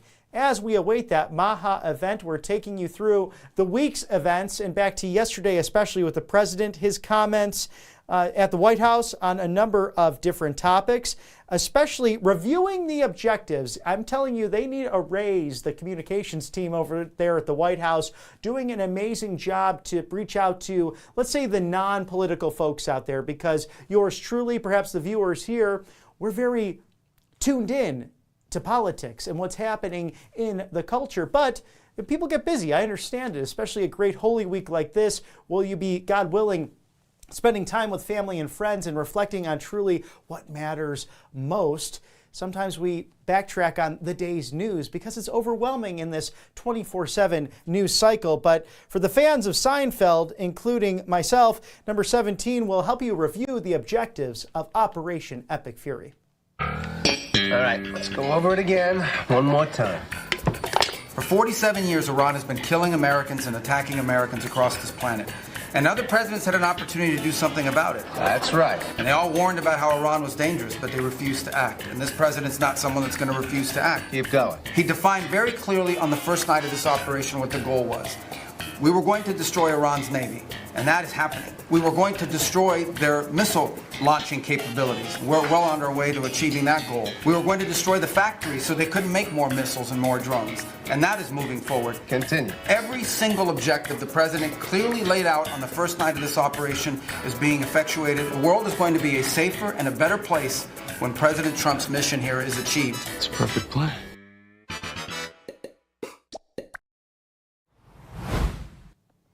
And with that breaking news, as we await a MAHA announcement expected soon with Secretary Kennedy of Health and Human Services and EPA Administrator Lee Zeldin breaking across the channels, Pam Bondi is a great American patriot, as the president mentioned there on True Social minutes ago, who faithfully served as my Attorney General over the past year. Pam did a tremendous job overseeing a massive crackdown in crime across our country, with murders plummeting to their lowest levels since 1900. We love Pam, and she will be transitioning to a much-needed and important new job in the private sector to be announced at a date in the near future.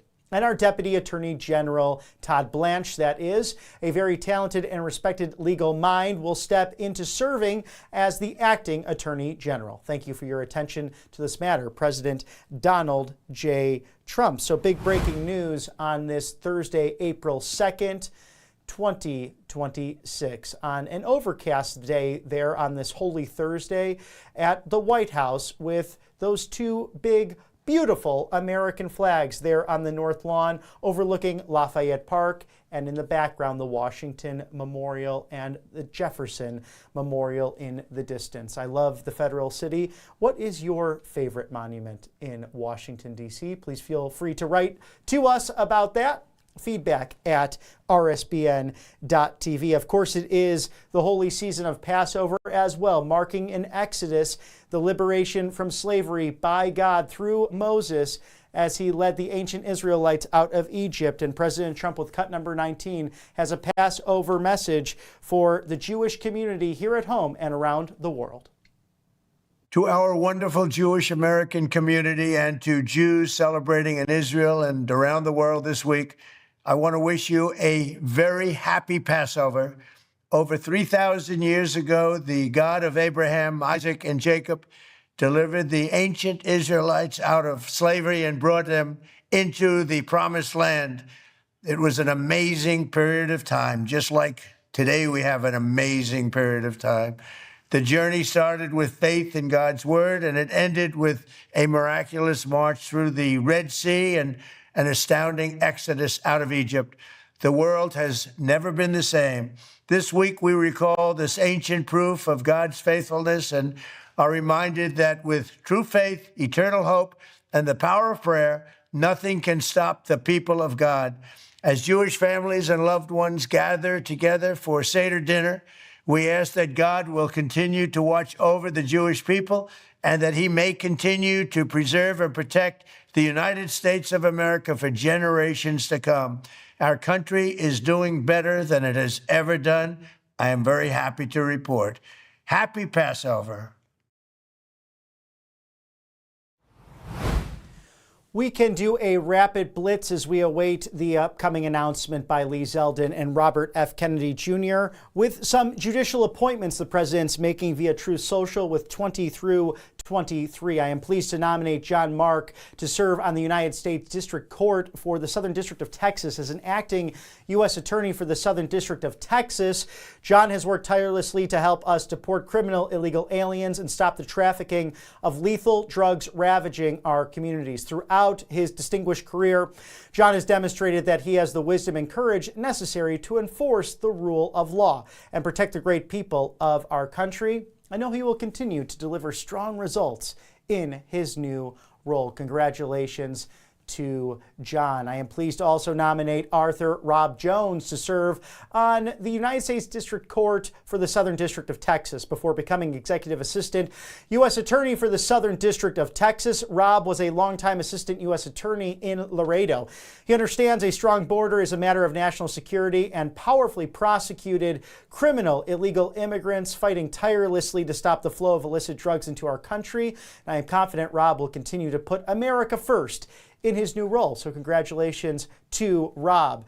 It is my honor to nominate Mike Hendershot to serve as judge on the United States District Court for the Northern District of Ohio. As Chief Deputy State Solicitor, Mike has strongly and successfully represented Ohio in election law cases and challenged the radical left policies of the Obama and Biden administrations. Mike has a JD from the University of Virginia, a BA from Ohio Wesleyan University, and distinguished himself as a clerk for Judge Jerry Smith of the Fifth Circuit and Justice Terrence O'Donnell of the Supreme Court of Ohio.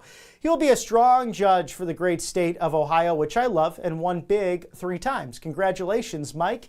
And we can round it out with, it is my great honor to nominate Jeffrey Kuntz to serve as judge on the United States District Court for the Southern District of Florida. A highly respected chief judge of Florida's 4th District Court of Appeals, Jeffrey has been tough, smart, and delivering strong results for the Sunshine State. A proud graduate of Boston College who earned a JD at Suffolk University Law School, Jeffrey has demonstrated his commitment to the rule of law throughout his career, and he will always defend our great Constitution, putting country first. Congratulations to Jeffrey and to all of the counselors and judges nominated by this wonderful president, hundreds now, between the first and second terms. Moments away, we have an upcoming announcement with Secretary Kennedy, Administrator Zeldin on making America healthy again. A quick throwback, because it is Throwback Thursday. I want to be very clear. Some people have been questioning, where were you, Robert McNeely, back in 2011? And I was never a Barack Hussein Obama fan. I have to tell you that. I was always on the right side of history, and then it went off the rails even faster in the MAGA movement. This is a quick picture of me at the Reagan Library way back when, and since I had that hair replacement, maybe we can bring back the fro. What say you? Feedback at rsbn.tv. Should I bring back the golden locks from 2011? Right after I graduated the University of Illinois at Urbana-Champaign, otherwise known as the Harvard of the Midwest. And I'm in my Illini regalia right there of a great portrait in Simi Valley, California of the 40th President of the United States, an inspiration for yours truly and countless Americans, as we are cheering on the Illini tonight in the Final Four. And we are fortunate enough to welcome in host of Woke of the Week, MRC's very own Justine Brooke Murray. A very happy Passover to you, Justine. Can you talk about the Seder dinners and how they relate? And I love when Passover and Easter come together in Holy Week like this, because you have the Jewish roots of even my Catholic faith happening with this Holy Thursday and the Last Supper, and how these dinners culminate in this grand celebration. Well, thank you so much for having me, and happy Easter to you. You're completely right. It's all connected. And what's specifically warm about Passover this year is that Jews are, this is the story about how Jews liberated ourselves from the Pharaoh in Egypt. And in a way, my rabbi actually talked about this last night.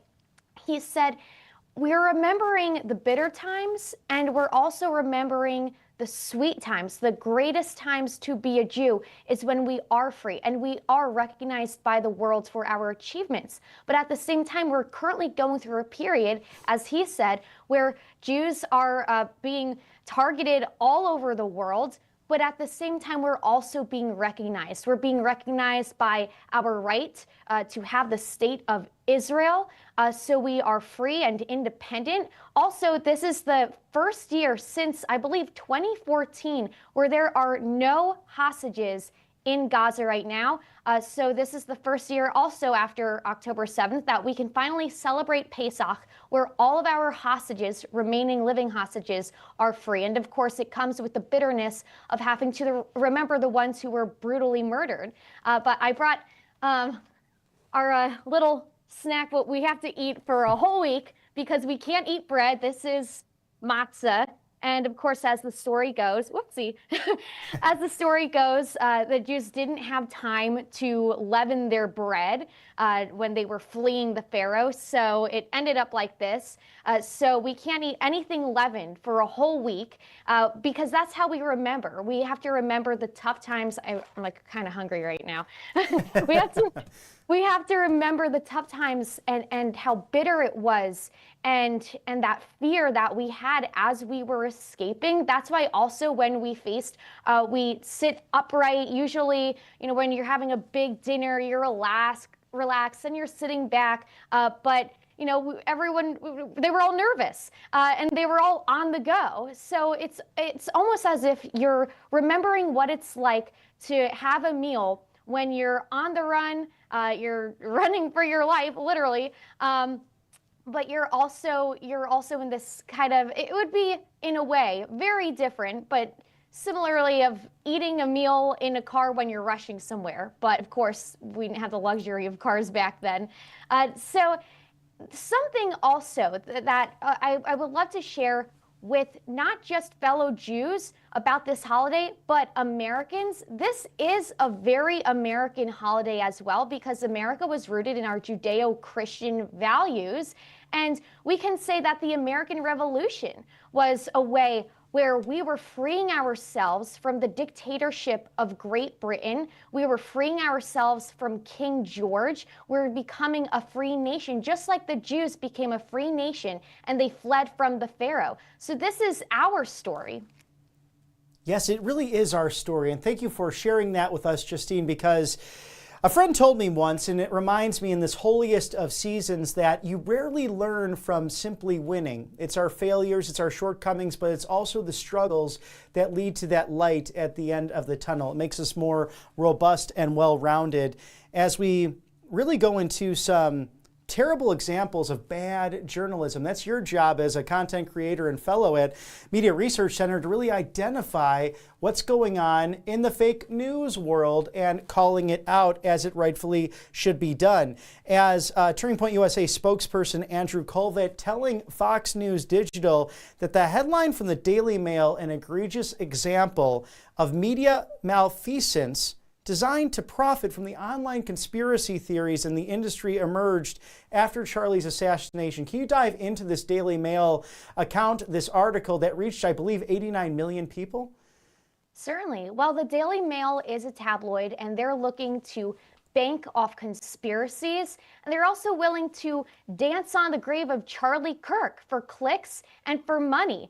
And basically what they're saying is, well, because Tyler Robinson, his defense team claims, well, the bullet that killed Charlie Kirk, it doesn't, the fragments, because it exploded, it doesn't match the gun. It doesn't match Tyler Robinson's gun. So therefore, oh, case closed. It must be conspiracy. Tyler Robinson totally didn't murder Charlie Kirk, even though it was his parents who who turned him in, even though, of course, we saw it on the bullet casings, etched "bash the fash" and all these pro-Antifa slogans, even though his text messages were uncovered where he was communicating with his gender-deluded lover, and it appeared that he was bragging about what he did. But no amount of facts or evidence is ever going to sway the people and both the legacy media and the so-called new media outlets that are basically peddling the same BS the legacy media is peddling. They're either celebrating Charlie Kirk's murder. That's on the left. They're happy Charlie was murdered because one of their goons did it. And in the same breath, after they celebrated for all these months, they're also saying, oh, but also it must have been a right-winger. That's what Jimmy Kimmel claimed. Oh, also it's a conspiracy. So they don't really know which way to go. It's either they're just doing everything they can to just turn this into a joke, and of course to target his wife, Erica Kirk. And then on the right, and I don't think this is the mainstream right yet, but it's a problematic faction of people who claim to be on the right when the stuff they're spewing is just what a Marxist would spew. You've got Candace Owens and you've got the podcaster bros, and they're upset at Erica Kirk because she's trying to carry on Charlie's legacy. On the left, they just wish that Erica died with Charlie. In fact, they probably wish they could have got his entire family. But on the right, they're angry because they see this beautiful young woman who will never waffle. And everyone else on the planet, everyone else in the world, if something much more minor happened to them, they would probably hide in their homes forever. Their lives would be over because no one is as strong as people like Erica Kirk. Her strength is so rare. So when she exudes that, it really pisses people off. And it's not just a right wing or a left wing thing. It's at the root of it. As President Trump called it out yesterday, he said that the hatred towards Erica Kirk is pure jealousy. And our thoughts and prayers continued with the entire Kirk family in a tragedy that befell us back on September 10th. I know you knew Charlie personally. I knew him as well, worked for him, was a dear friend, and it's something that has upended my life, and we want answers, no question about that. Do you think there should be cameras in the courtroom? I mean, it's rather amazing how this is proceeding and the delays that are happening by this judge. I'm very confused by it. Of course there should be cameras, because Charlie was murdered in front of the entire world on camera. And the scumbag, I'll say, who murdered him, he knew that. He knew that Charlie being murdered would be broadcasted throughout the entire world for all to see. He was so proud. The left was so proud. I remember when his video, that horrible video that we all had to see, was being passed around. College campuses were being filmed, showing their phones and giggling. And you know what? If they're going to do that, if they're going to celebrate what they did, then I want to see that trial on air, full time. I want to see justice get delivered on camera. The entire world should see it. It affects thousands, if not millions of lives from the life and legacy of truly one of the most amazing human beings to have walked this earth and fought for the truth. As MRC is pointing out, the worst tendencies, instincts of British tabloid journalism. Can you dive into that for those who don't know what that was all about and the sensationalism that has seemed to grip some of the podcasters right, left, and center? Yeah, certainly. And we're talking about Daily Mail still because they're British, but they love to bank off of American pain. So you'll see a lot of these smug European tabloids, and they're just as bad, sometimes if not worse, than these left-wing media outlets in our own country. But they're all on the same team. You've got MSNBC, and then you've got outlets like The Guardian, and then also the Daily Mail, which they claim to be a little more in the center because sometimes you'll see them covering a story with a more conservative perspective, but they're just really a gossip magazine. They're just looking for anyone to fall down the steps so they can bring their cameras over and they can ruin somebody's lives for clicks. And it's no different with all these other lefty media outlets. And it doesn't matter what conspiracies they're peddling. Some of these outlets, the interesting thing is, at least on the left, with the Guardian and the New York Times here in America. I remember just a couple of years ago, they were calling everything they disagreed with a conspiracy theory. So if you dared to question why we should have a government forcing vaccines on everyone, or experimental jabs, or masks, it was all deemed conspiratorial, quote-unquote, misinformation or disinformation. And the leftist media, they peddled those words. They made up those terms in order to justify censoring us, because we simply said, hey, I don't think it's right, and I think it's a lot of bit intrusive to tell us that we need to get a jab. Suddenly, they're the ones peddling actual conspiracy theories about Charlie Kirk, about his wife, about the Jews, about anything under the sun that they can either tie to the evils, the so-called evils of Western civilization, or the evils of the Jewish people, or the evils of America, or the evils of the conservative movement. So they're hypocrites, and they know they're hypocrites, but they have no shame. And we should take comfort in the fact that 250 years coming up to our birthday on the 4th of July, our founders even recounted this very fact, that perhaps Ben Franklin knew it more than others with his printing press, that if you did not read the newspaper or stayed away from media, you were uninformed. But if you subscribe to certain endorsements, publications, newspapers of the such, you were misinformed. So it's good to have that thinking cap on, as you do, Justine, on a daily basis. Let's go to that PBS story as well that MRC is covering. When we've studied guest counts, the tilt is obvious, according to your organization. In the first 4 months of Trump's second term, you found that the PBS News count was 173 liberals on their show to about 41 conservatives. So we have a ratio of 4.2 to 1 of elected officials, political appointees who were removed from that count. The ideological tilt was 149 to 23, or 6 and 5 to 1. Why are they so afraid to talk to conservatives? Well, because they don't want to hear or broadcast, more importantly, any viewpoint that could debunk their own groupthink.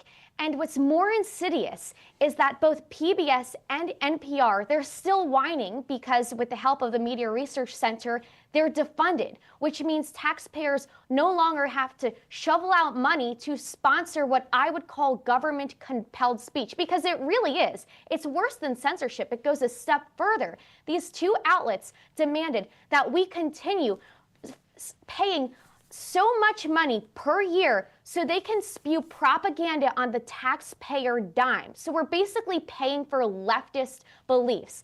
And what's so funny about it is they're saying, oh, wait a minute, now that we've defunded them, now that taxpayers are no longer being forced to sponsor them, well, that's called viewpoint discrimination. It's not viewpoint discrimination for forcing people to pay for other people's viewpoints. No, it's viewpoint discrimination because we don't want to be forced to foot the bill anymore. So they always love to rewrite words to represent the opposite meaning, and that's what both NPR and PBS are doing.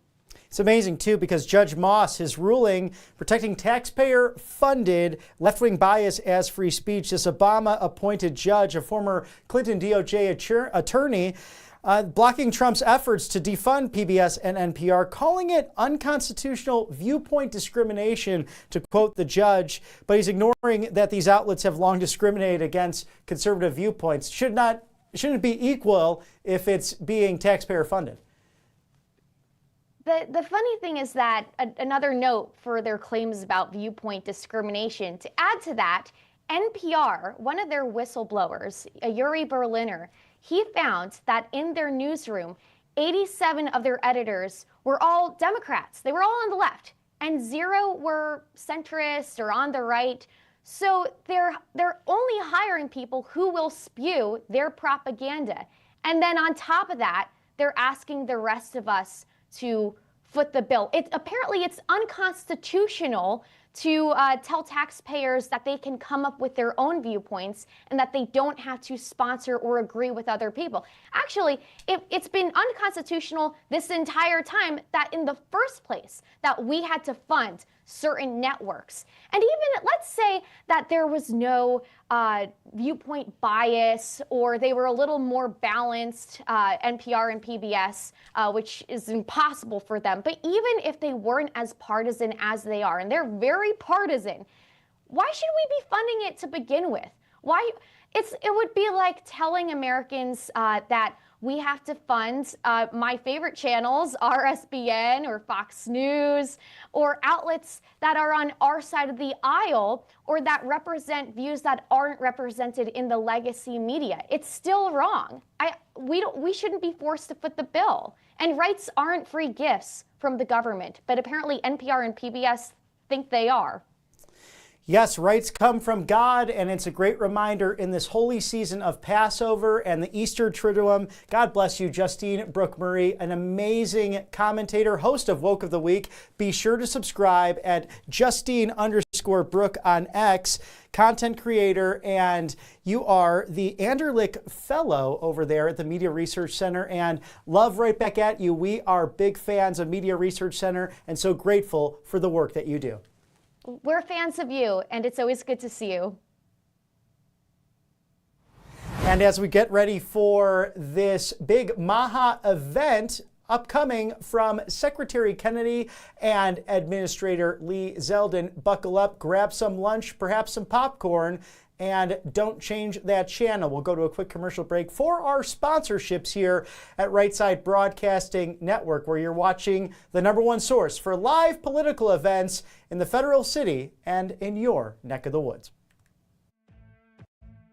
Welcome to Right Side Broadcasting Network, your trusted conservative news outlet. At RSBN, we deliver the truth when the mainstream media falls short. Since 2015, we've proudly broadcasted every single one of President Trump's iconic MAGA rallies, bringing you the excitement and energy live before anyone else. By watching RSBN, you get an unfiltered front row view of the action on the ground. We interview the crowds to give a voice to millions of Americans just like you. We show you President Trump's speeches in their entirety, free from interruptions and censorship. We cover the stories that matter to you with the integrity and passion you deserve. Thank you for choosing RSBN as your home for America First News.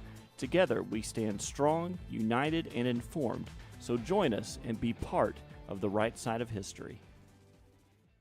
Hey y'all, it's Silk from Diamond and Silk Chit Chat Live. Look, don't forget to watch my show right here at Right Side Broadcasting Network, and I want you to support Right Side Broadcasting Network. It's imperative that you do so, okay? Bye-bye.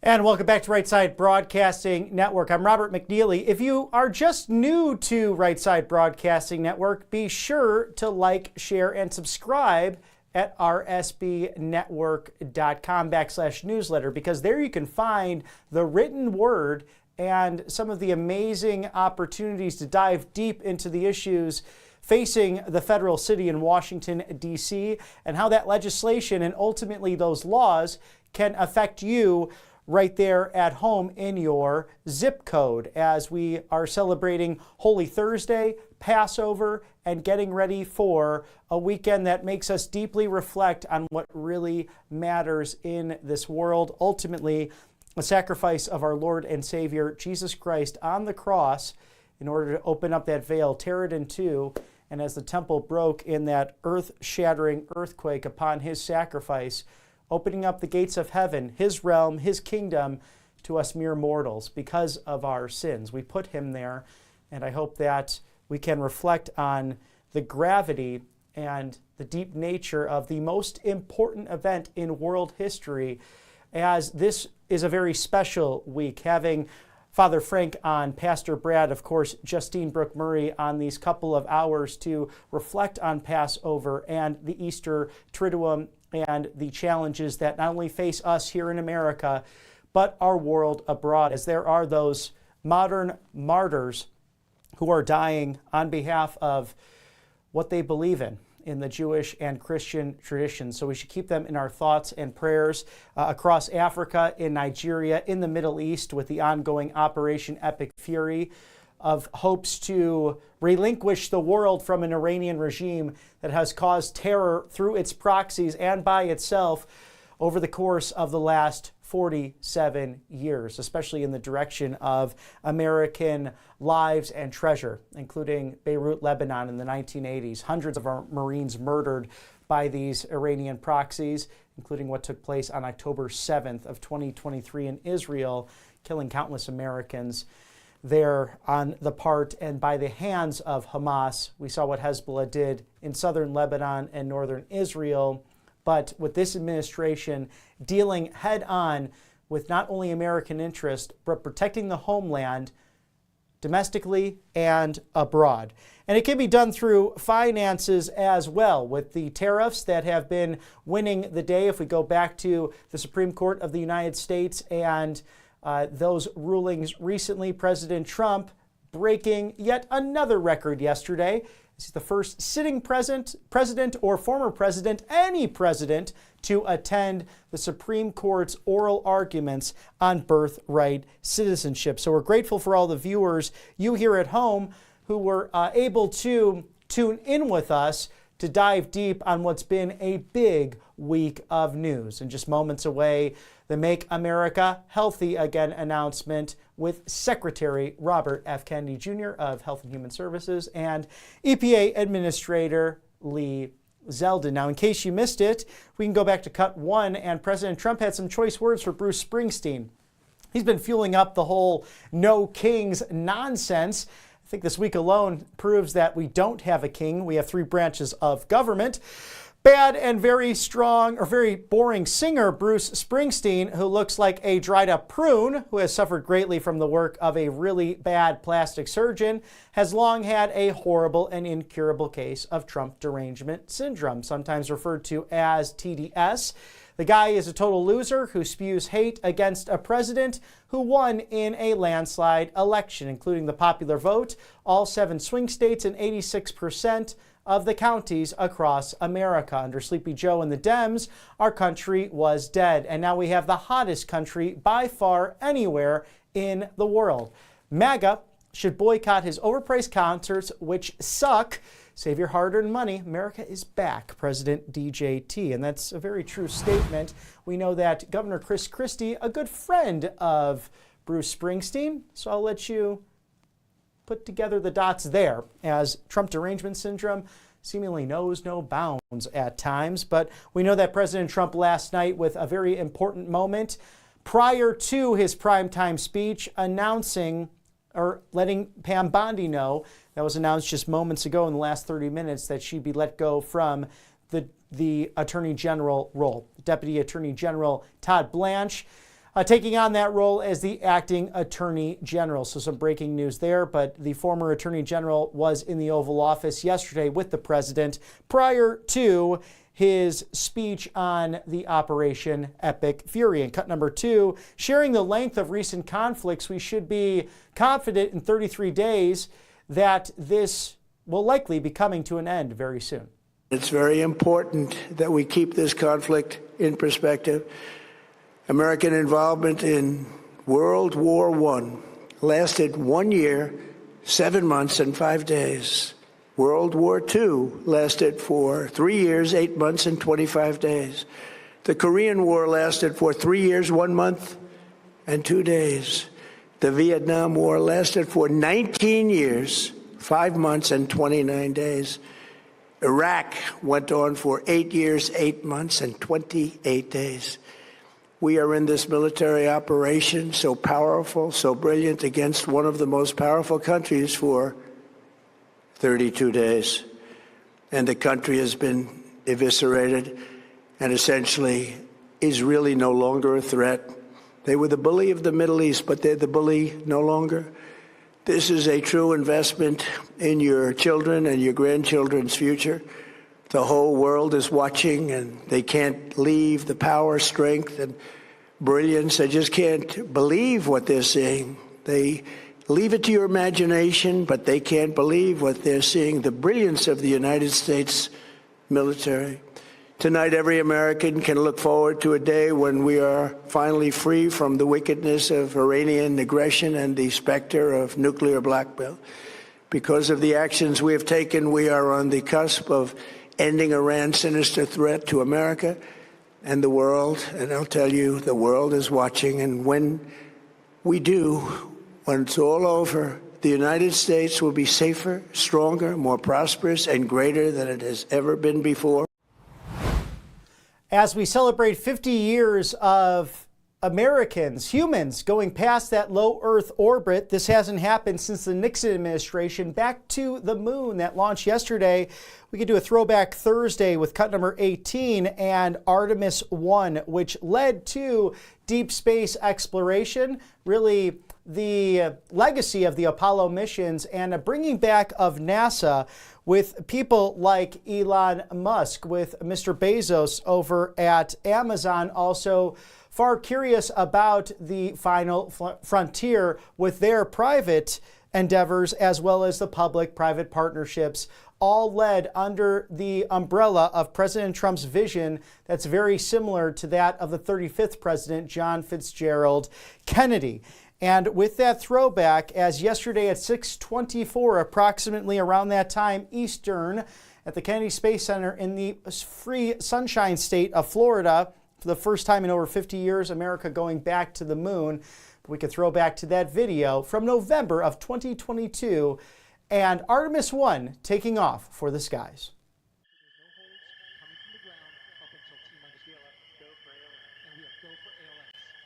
The Space Launch System is now counting down to liftoff of the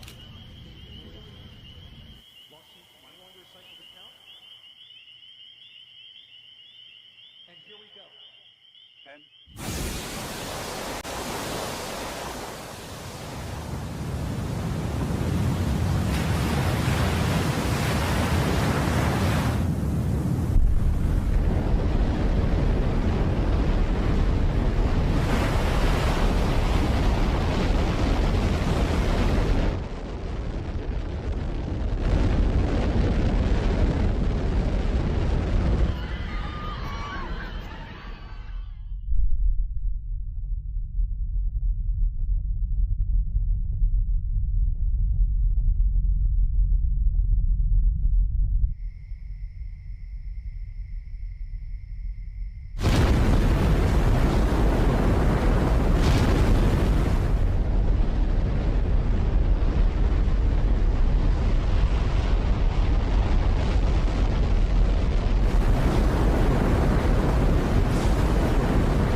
An amazing feat of American technology, wherewithal, and the military, which is really behind so many of these missions. Countless astronauts have been top-level naval and Marine command over countless years and generations in this great American adventure. And we know that to be true, that we are pioneers, whether it's the last frontier all the way up to Alaska, to pushing west, all the way to the final frontier of space.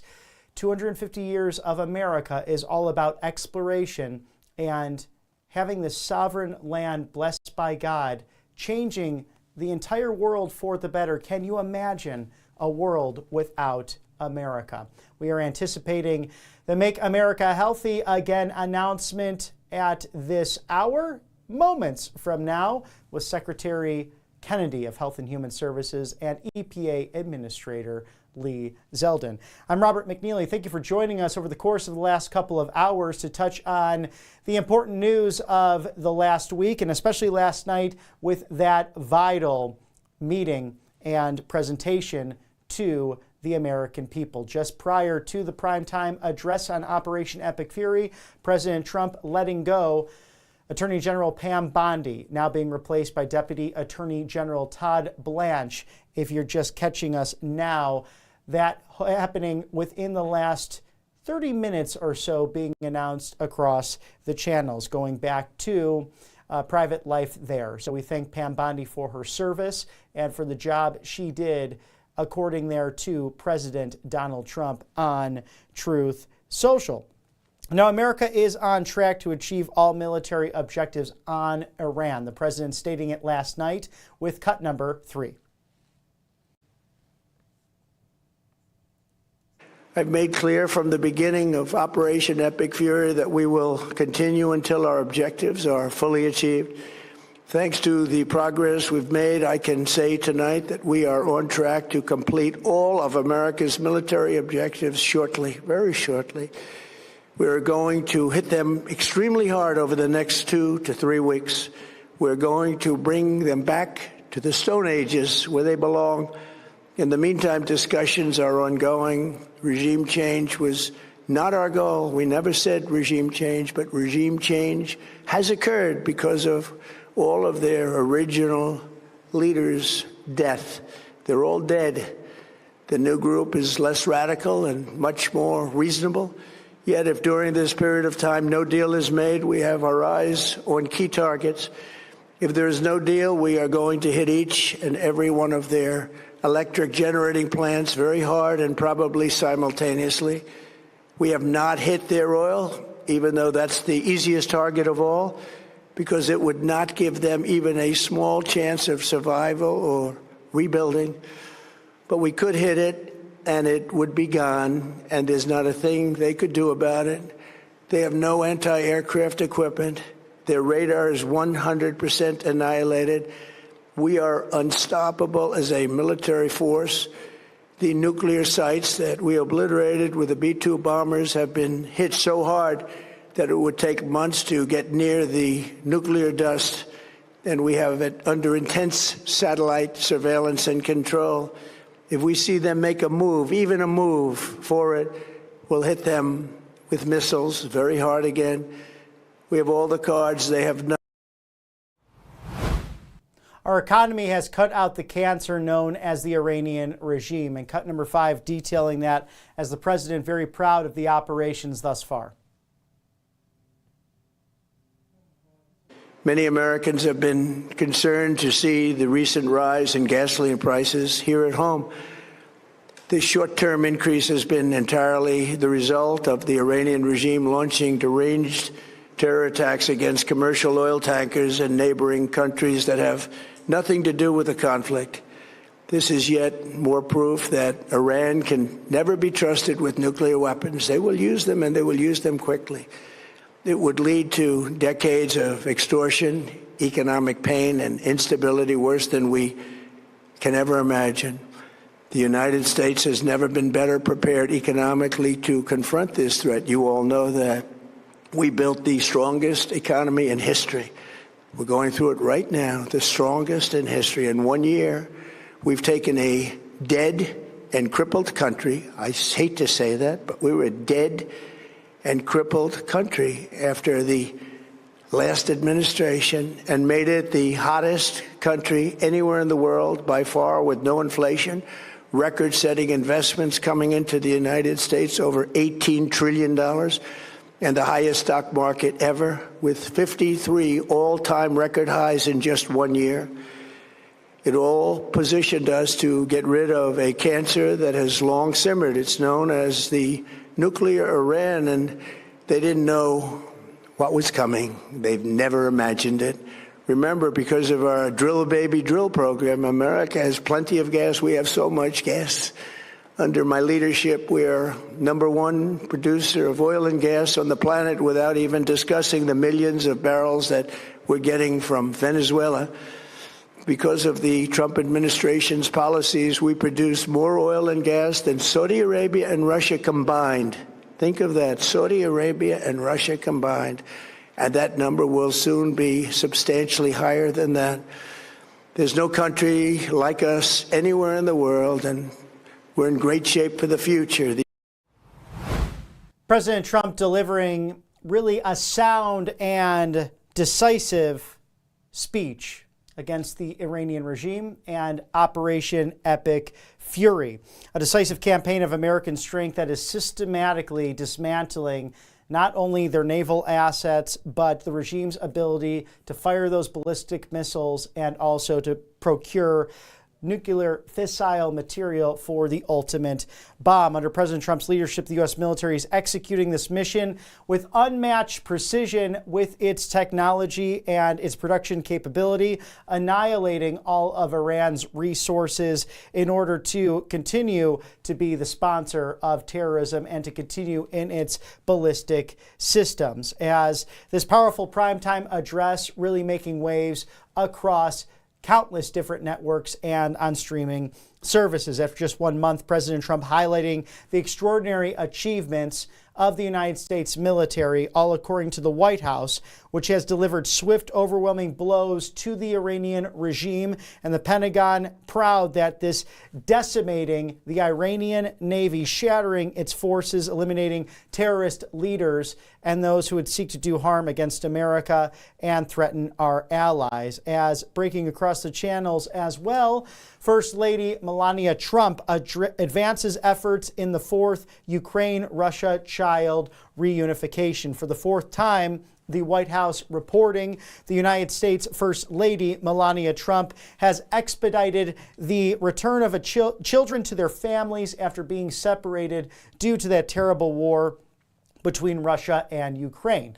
Specifically, the 6 Ukrainian minors currently domiciled in the Russian Federation will return to their families in their homeland nation of Ukraine. To quote, reunifying children with their loved ones in this region of the world remains one of my most important global issues today, according to the First Lady, and I am encouraged that both sides remain committed to the ongoing cooperation, raising their safety and well-being concerns of children above this abhorrent war. A 7th Ukrainian child will be brought home to family members later this month as part of the 4th reunification facilitated by Mrs. Trump. The First Lady and her representatives remain engaged in this ongoing conflict between Russia and Ukraine to identify, reunify those individuals lost and who have been displaced as the result of the ongoing war. And we know that the countless Russian and Ukrainian troops dying as a result of this unjust war. But President Trump honoring the 13 lives lost with Operation Epic Fury, as there is some tough times abroad, but we're seeing an end to it with this administration and cut number 6. As I stated in my announcement of Operation Epic Fury, our objectives are very simple and clear. We are systematically dismantling the regime's ability to threaten America or project power outside of their borders. That means eliminating Iran's Navy, which is now absolutely destroyed, hurting their Air Force and their missile program at levels never seen before, and annihilating their defense industrial base. We've done all of it. Their Navy is gone. Their Air Force is gone. Their missiles are just about used up or beaten. Taken together, these actions will cripple Iran military, crush their ability to support terrorist proxies, and deny them the ability to build a nuclear bomb. Our armed forces have been extraordinary. There's never been anything like it militarily. Everyone is talking about it, and tonight I'm pleased to say that these core strategic objectives are nearing completion. As we celebrate this progress, we think especially of the 13 American warriors who have laid down their lives in this fight to prevent our children from ever having to face a nuclear Iran. Twice this past month, I have traveled to Dover Air Force Base, and it's been something. I wanted to be with those heroes as they return to American soil, and I was with them and their families, their parents, their wives, their husbands. We salute them, and now we must honor them by completing the mission for which they gave their lives. And every single one of the people, their loved ones said, "Please, sir, please finish the job." Every one of them. And we are going to finish the job, and we're going to finish it very fast.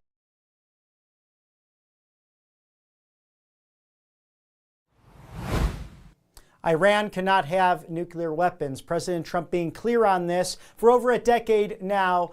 And as he said on the first campaign trail in 2015 and 2016, I'll bomb the blank out of them. And he has fulfilled that campaign promise. Cut number 7, he has reiterated time and again that this regime cannot have the weapon of mass destruction. My first preference was always the path of diplomacy, yet the regime continued their relentless quest for nuclear weapons and rejected every attempt at an agreement. For this reason, in June, I ordered a strike on Iran's key nuclear facilities, an Operation Midnight Hammer. Nobody's ever seen anything like it. Those beautiful B-2 bombers performed magnificently. We totally obliterated those nuclear sites. The regime then sought to rebuild their nuclear program at a totally different location, making clear they had no intention of abandoning their pursuit of nuclear weapons. They were also rapidly building a vast stockpile of conventional ballistic missiles and would soon have had missiles that could reach the American homeland, Europe, and virtually any other place on Earth. Iran's strategy was so obvious. They wanted to produce as many missiles as possible, and they did, with the longest range possible, and they had some weapons that nobody believed they had. We just learned that out. We took them out. We took them all out so that no one would really dare stop them. And their race for a nuclear bomb, a nuclear weapon like nobody's ever seen before. They were right at the doorstep. For years, everyone has said that Iran cannot have nuclear weapons, but in the end, those are just words if you're not willing to take action when the time comes. Diplomacy always being the first mission, as the president reiterated last night with cut number 8. My first preference was always the path of diplomacy, yet the regime continued their relentless quest for nuclear weapons and rejected every attempt at an agreement.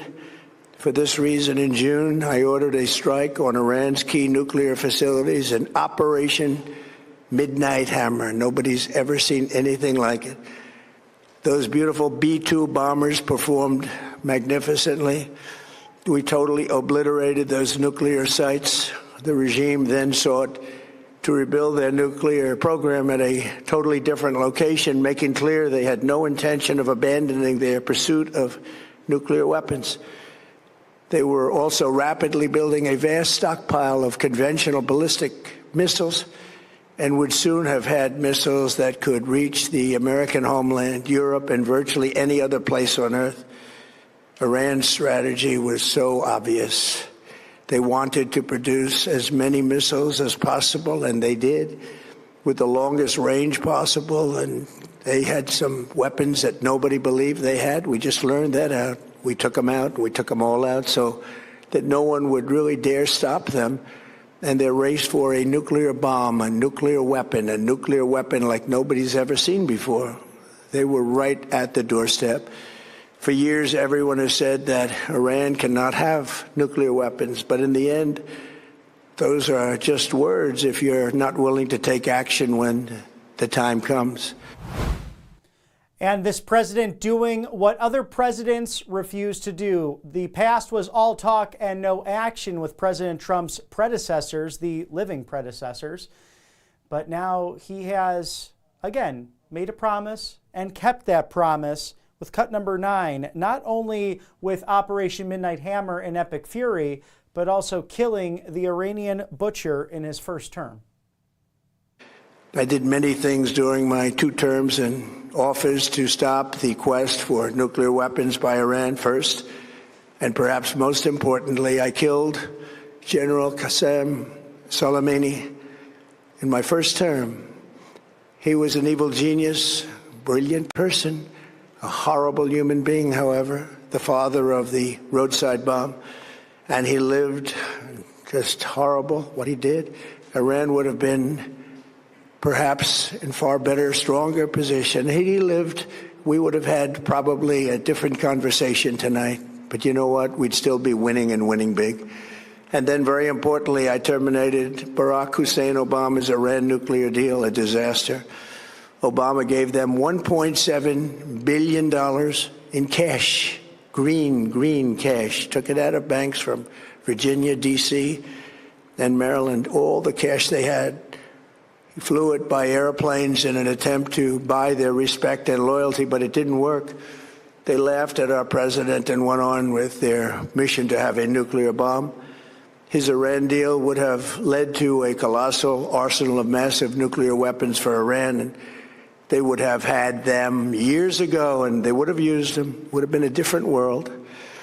There would have been no Middle East and no Israel right now, in my opinion, the opinion of a lot of great experts, had I not terminated that terrible deal. And I was so honored to do it. I was so proud to do it. It was so bad right from the beginning. Essentially, I did what no other president was willing to do. They made mistakes, and I am correcting them. Promises made, promises kept, as 47 years of terrorism in the books and coming to an end ultimately because of President Trump's actions, and cut number 10. Tonight, I want to provide an update on the tremendous progress our warriors have made in Iran and discuss why Operation Epic Fury is necessary for the safety of America and the security of the free world. From the very first day I announced my campaign for president in 2015, I have vowed that I would never allow Iran to have a nuclear weapon. This fanatical regime has been chanting death to America, death to Israel for 47 years. Their proxies were behind the murder of 241 Americans in the Marine barracks bombing in Beirut, the slaughter of hundreds of our service members with roadside bombs. They were involved in the attack on the USS Cole, and they carried out the countless other heinous acts, including the just horrible, bloody atrocities of October 7th in Israel, something that most people have never seen anything like it. This murderous regime also recently killed 45,000 of their own people who were protesting in Iran. 45,000 dead. For these terrorists to have nuclear weapons would be an intolerable threat. The most violent and thuggish regime on earth would be free to carry out their campaigns of terror, coercion, conquest, and mass murder from behind a nuclear shield. I will never let that happen, and neither should any of our past presidents. This situation has been going on for 47 years and should have been handled long before I arrived in office.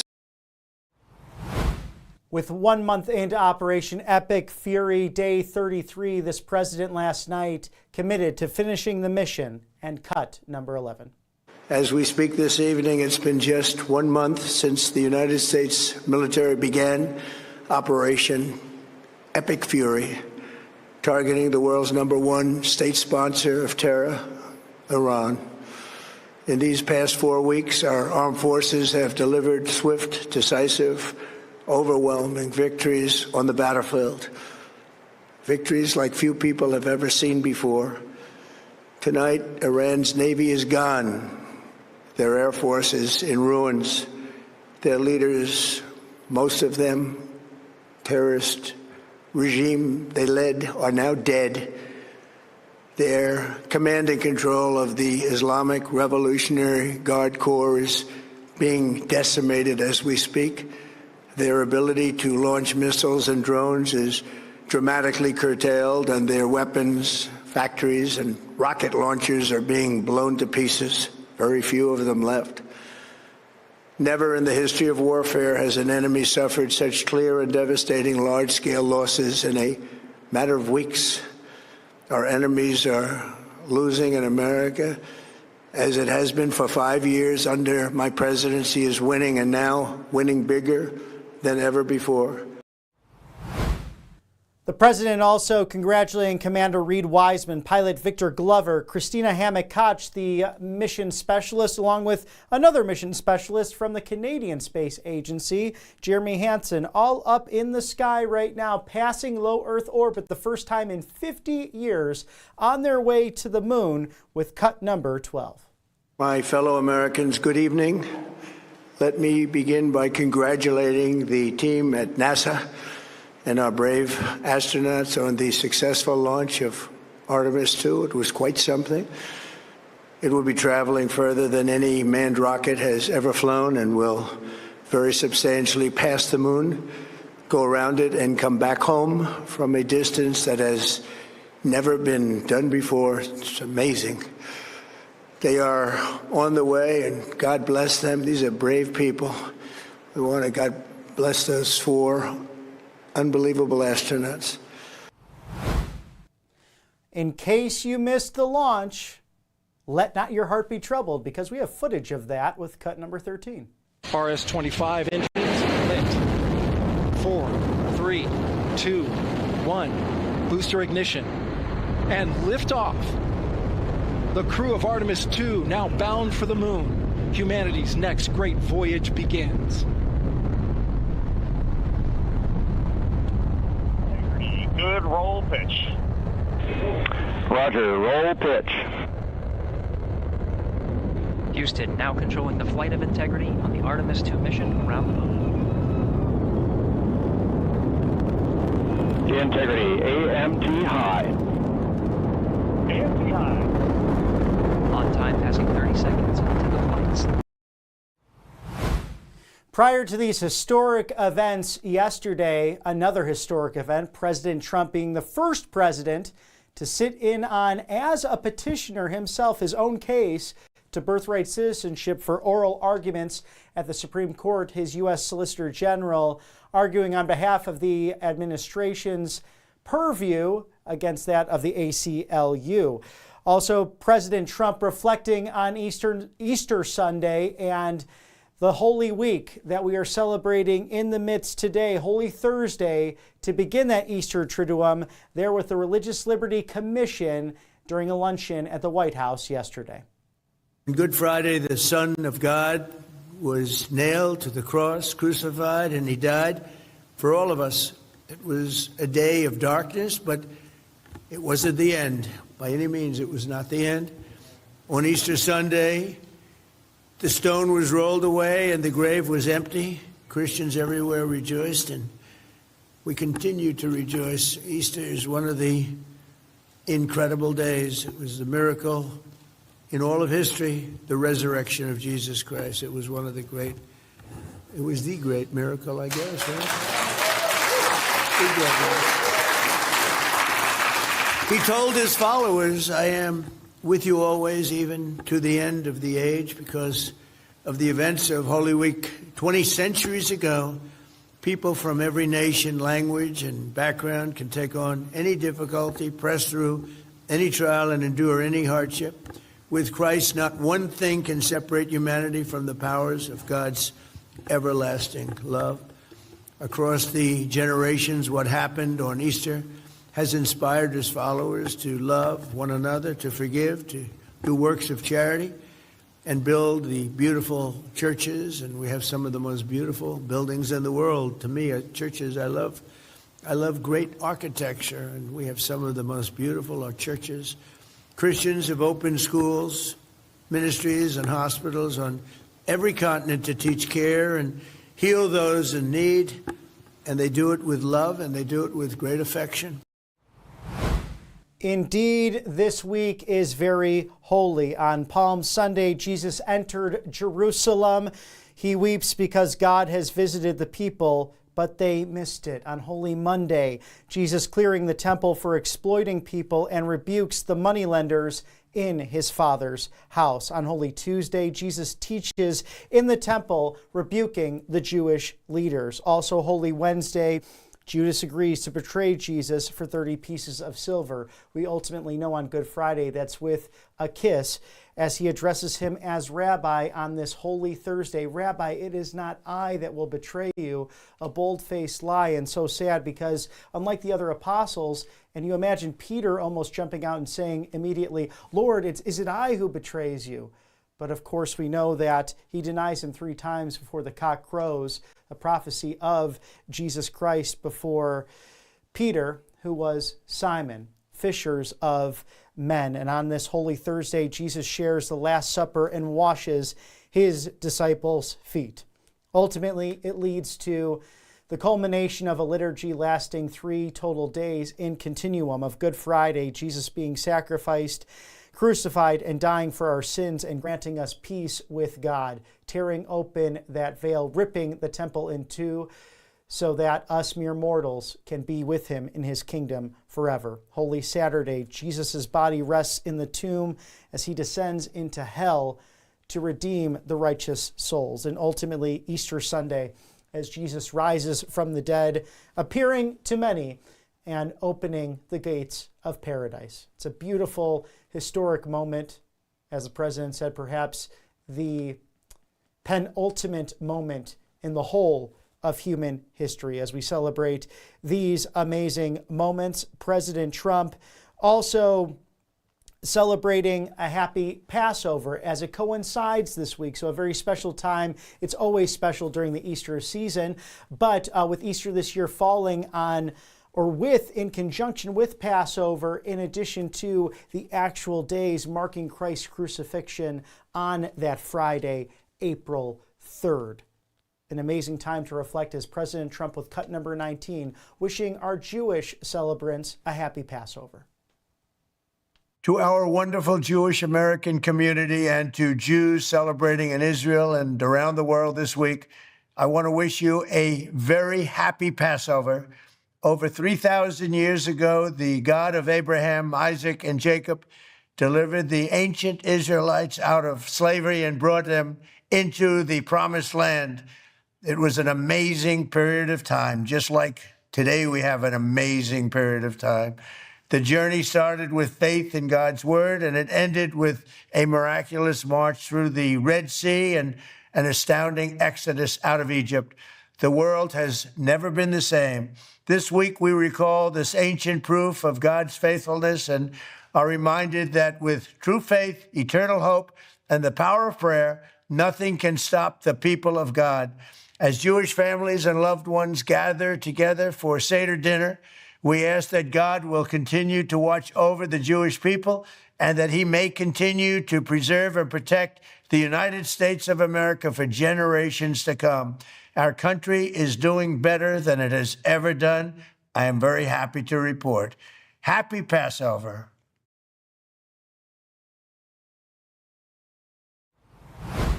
A very happy Passover and happy Easter to all celebrating this monumentous time of year. With family and friends, be very merry and festive, but reflect upon the cost it took to leave Egypt out of the bondage of slavery, and ultimately the cost of your own sins that led the Savior to making that immense sacrifice. As we go to cut number 17, as a reminder of, and for the Seinfeld fans, the objectives in Operation Epic Fury being laid out over these last 33 days. All right, let's go over it again one more time. For 47 years, Iran has been killing Americans and attacking Americans across this planet. And other presidents had an opportunity to do something about it. That's right. And they all warned about how Iran was dangerous, but they refused to act. And this president's not someone that's going to refuse to act. Keep going. He defined very clearly on the first night of this operation what the goal was. We were going to destroy Iran's Navy, and that is happening. We were going to destroy their missile launching capabilities. We're well on our way to achieving that goal. We were going to destroy the factories so they couldn't make more missiles and more drones, and that is moving forward. Continue. Every single objective the president clearly laid out on the first night of this operation is being effectuated. The world is going to be a safer and a better place when President Trump's mission here is achieved. It's a perfect plan. As we await Secretary Robert F. Kennedy Jr. of HHS and EPA Administrator Lee Zeldin to make a MAHA announcement moments away, we'll toss to that throwback Thursday of Artemis 1 from November 16th of 2022, which in turn led to what we saw yesterday and leaving low Earth atmosphere for the first time in over 50 years, dating back to the Nixon administration. This president, Donald Trump, like that of the 35th president, John Fitzgerald Kennedy, Bobby Kennedy's uncle, who said we don't do these things because they are easy, but because they are hard, in that thick Boston accent, inspiring everyone at Rice University in Texas as we sought to explore the final frontier. And as this leads to a potential moon base and exploration further and deeper into space, potentially Mars, this is for all and by all for the future of humanity.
All right, just a little bit of a shift change here at Right Side Broadcasting Network. Thank you so much for joining us and sticking with us as we get ready to go to that MAHA event announcement. It's been something we've been tracking here at the network for a couple hours now, so we'll see when that will take place.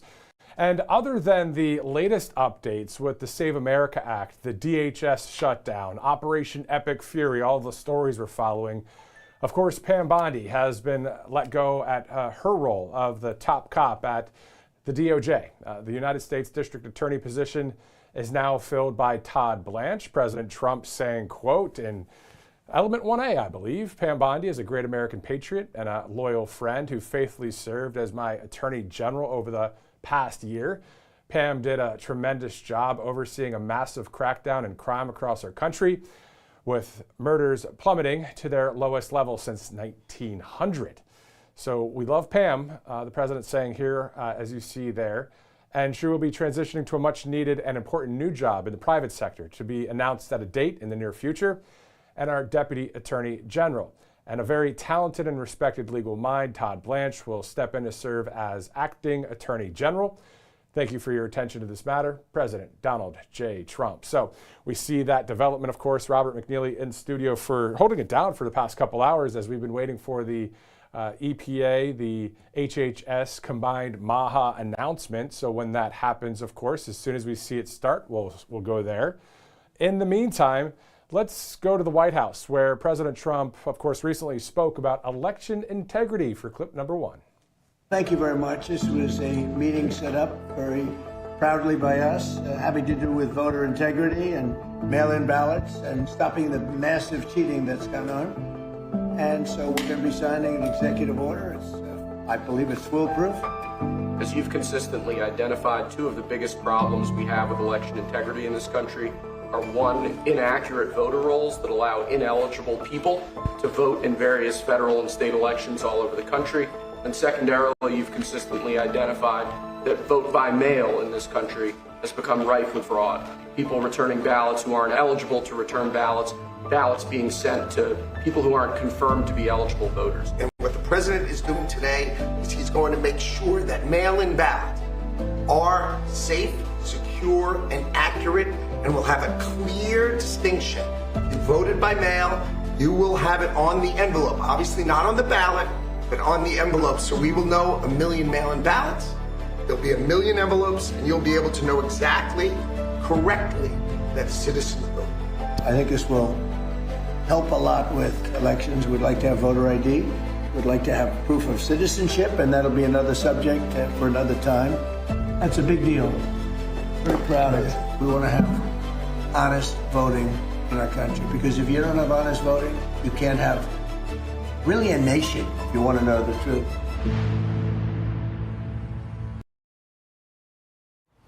All right, so listening to the president and others there, Howard Lutnick and others talk about the Save America Act, of course, something that, you know, the majority of the country wants to see passed. Voter ID, proof of citizenship, stopping the mail-in ballots, all the things. We want to see that, of course, happen. Now, mail-in ballots would be specifically for medical or military reasons, and a few other instances, but really the voter ID aspect is huge, and so is proof of citizenship. So we're getting ready to go to the HHS meeting. Let's go there now live in Washington, D.C.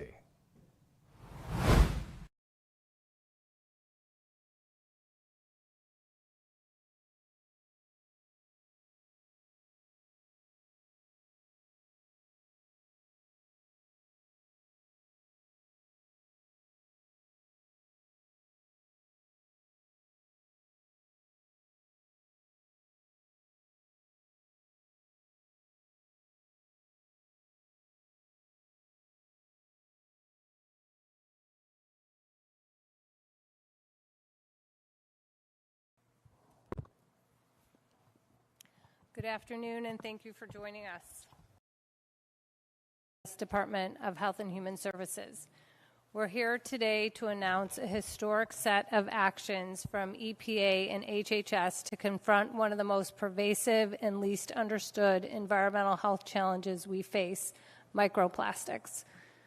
For the first time, EPA is elevating microplastics as well as pharmaceuticals as priority contaminants in our nation's drinking water framework, and HHS, through ARPA-H, is launching STOMP, a first-of-its-kind national effort to measure, understand, and ultimately remove microplastics from the human body.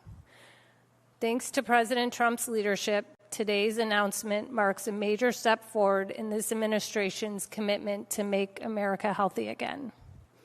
This roundtable brings together leading scientists and federal leaders to build on that announcement, to examine what we know, what we don't, and what it will take to turn today's commitment into real progress for the American people. We are especially focused on bridging science and action, ensuring that the research we advance translates into tools, standards, and solutions that protect families, inform clinicians, and guide policy. We are joined today by HHS Secretary Robert F. Kennedy Jr., EPA Administrator Lee Zeldin, ARPA-H Director Dr. Alicia Jackson, and EPA Assistant Administrator for the Office of Water, Jessica Kramer. And we also welcome today our panelists, Colleen Flaherty. She is a Division Director of EPA's Office of Water, where she leads work to protect public health and safeguard the nation's water resources. Also, Dr. Marcus Erickson, an environmental scientist and co-founder of 5 Gyres Institute, known for pioneering research on microplastics and ocean pollution. Dr. Matthew Campen is a biomedical scientist and professor at University of New Mexico who studies how pollutants, including microplastics, affect the brain and cardiovascular system. Dr. Leo Tresandi is a physician scientist and professor at NYU Langone Health, whose work focuses on environmental exposures and their impact on child health and long-term outcomes. Thank you all for being here and for the work you are doing to advance the field at a very critical moment. And now it's my pleasure to introduce a man who has spent more than 4 decades working at the intersection of environmental protection and public health, HHS Secretary Robert F. Kennedy Jr. Hello, everybody. Today we mark a turning point. The EPA and HHS are acting together to confront microplastics as a human health threat, and we are doing it with urgency and discipline. Plastic has become embedded in modern life. It's also become embedded in the human body. Researchers have detected microplastics in human blood, lung tissue, liver, kidneys, and human placentas. Studies have found them in more than 80% of people tested. One analysis estimates that the average person ingests tens of thousands of microplastic particles each year through food, water, and air. Another study reports concentrations in the brain equivalent by mass to roughly a spoonful of plastic in every human brain. And this number, by the way, has gone up by 50% since 2016. And inevitably, it's going to go up exponentially if we continue along the same road. And in a study of 62 placentas, every single sample contained microplastics, evidence that exposure begins before birth. This is not a rare exposure. This is baseline. We are not dealing with a distant or theoretical risk. We are dealing with a measurable and growing presence inside the human body. And the signal is getting stronger. Animal studies show that microplastic exposure can drive inflammation, cardiovascular damage, impaired cognition, and tumor growth. Human data raises parallel concerns. Diseased tissue consistently shows higher concentrations of microplastics than compared to healthy tissue.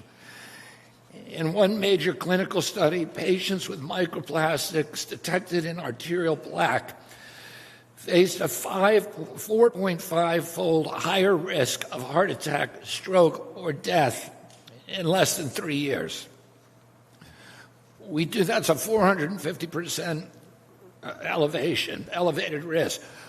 We do not ignore signals like that. We investigate them. But we still do not have clear answers about causation or solutions. We cannot reliably quantify total microplastic burden in individuals, and we can't distinguish which particle sizes, shapes, components, or polymers drive the worst toxicity. We do not yet understand how these particles interact with the immune system, the endocrine system, or the neurological system. And we do not have validated methods to remove them safely. Not all microplastics behave the same. Different materials accumulate in different organs and appear to drive different biological effects. Without that distinction, there is no roadmap for action. We can't treat what we cannot measure. We cannot regulate what we don't understand. So today, HHS, through ARPA-H, Alicia Jackson here, alongside EPA, is taking direct action. We are launching STOMP, which stands for Systematic Targeting of Microplastics. It's a $144 million national program to measure, understand, and to remove microplastics in the body, what's causing the harm, and how do we remove it. And we're answering them in that order. We will first build and standardize gold-grade tools capable of detecting and quantifying microplastics across tissue and fluids with precision.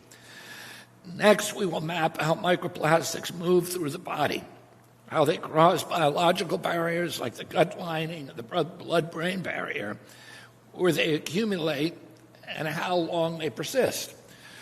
Third, we will develop targeted, clinically safe strategies to reduce microplastic burden in the body.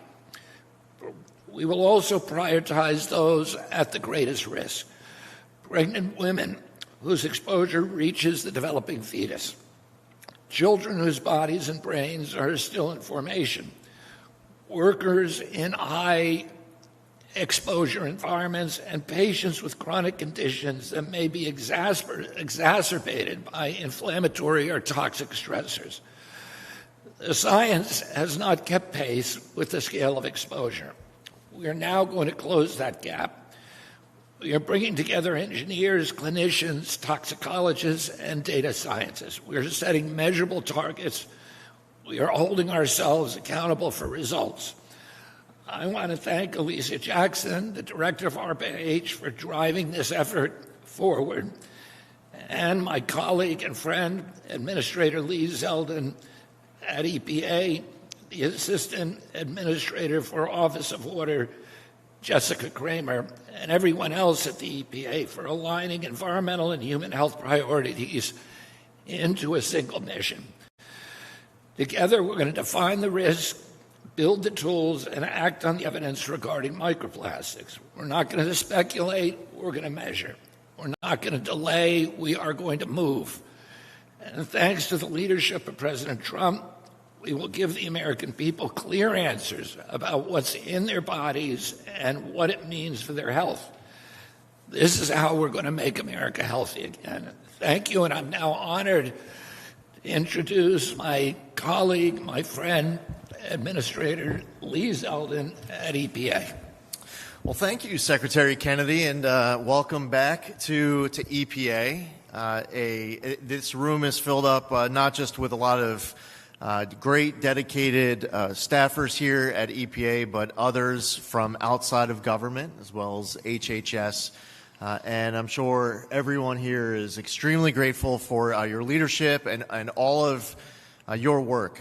As a New Yorker, I've seen so many different ways that you've impacted the place where I grew up, that was home, born and raised. And this isn't a mission that you started 14 months ago. It was a mission that you started decades ago, and grateful for your passion.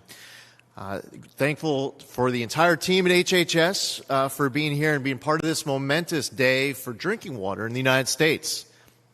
Now, shortly after his swearing in last year, President Trump created the Make America Healthy Again Commission, chaired by Secretary Kennedy.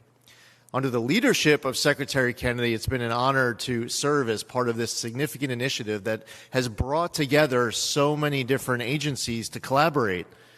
And that's one of the things that we've seen from President Trump time and again. I've experienced it with the National Energy Dominance Council as well. You have these different agencies that were siloed off in the past. They're just focused on their own equities, in their own worlds. They're not coordinating. They're not cooperating. And as a result, you end up with a less efficient government.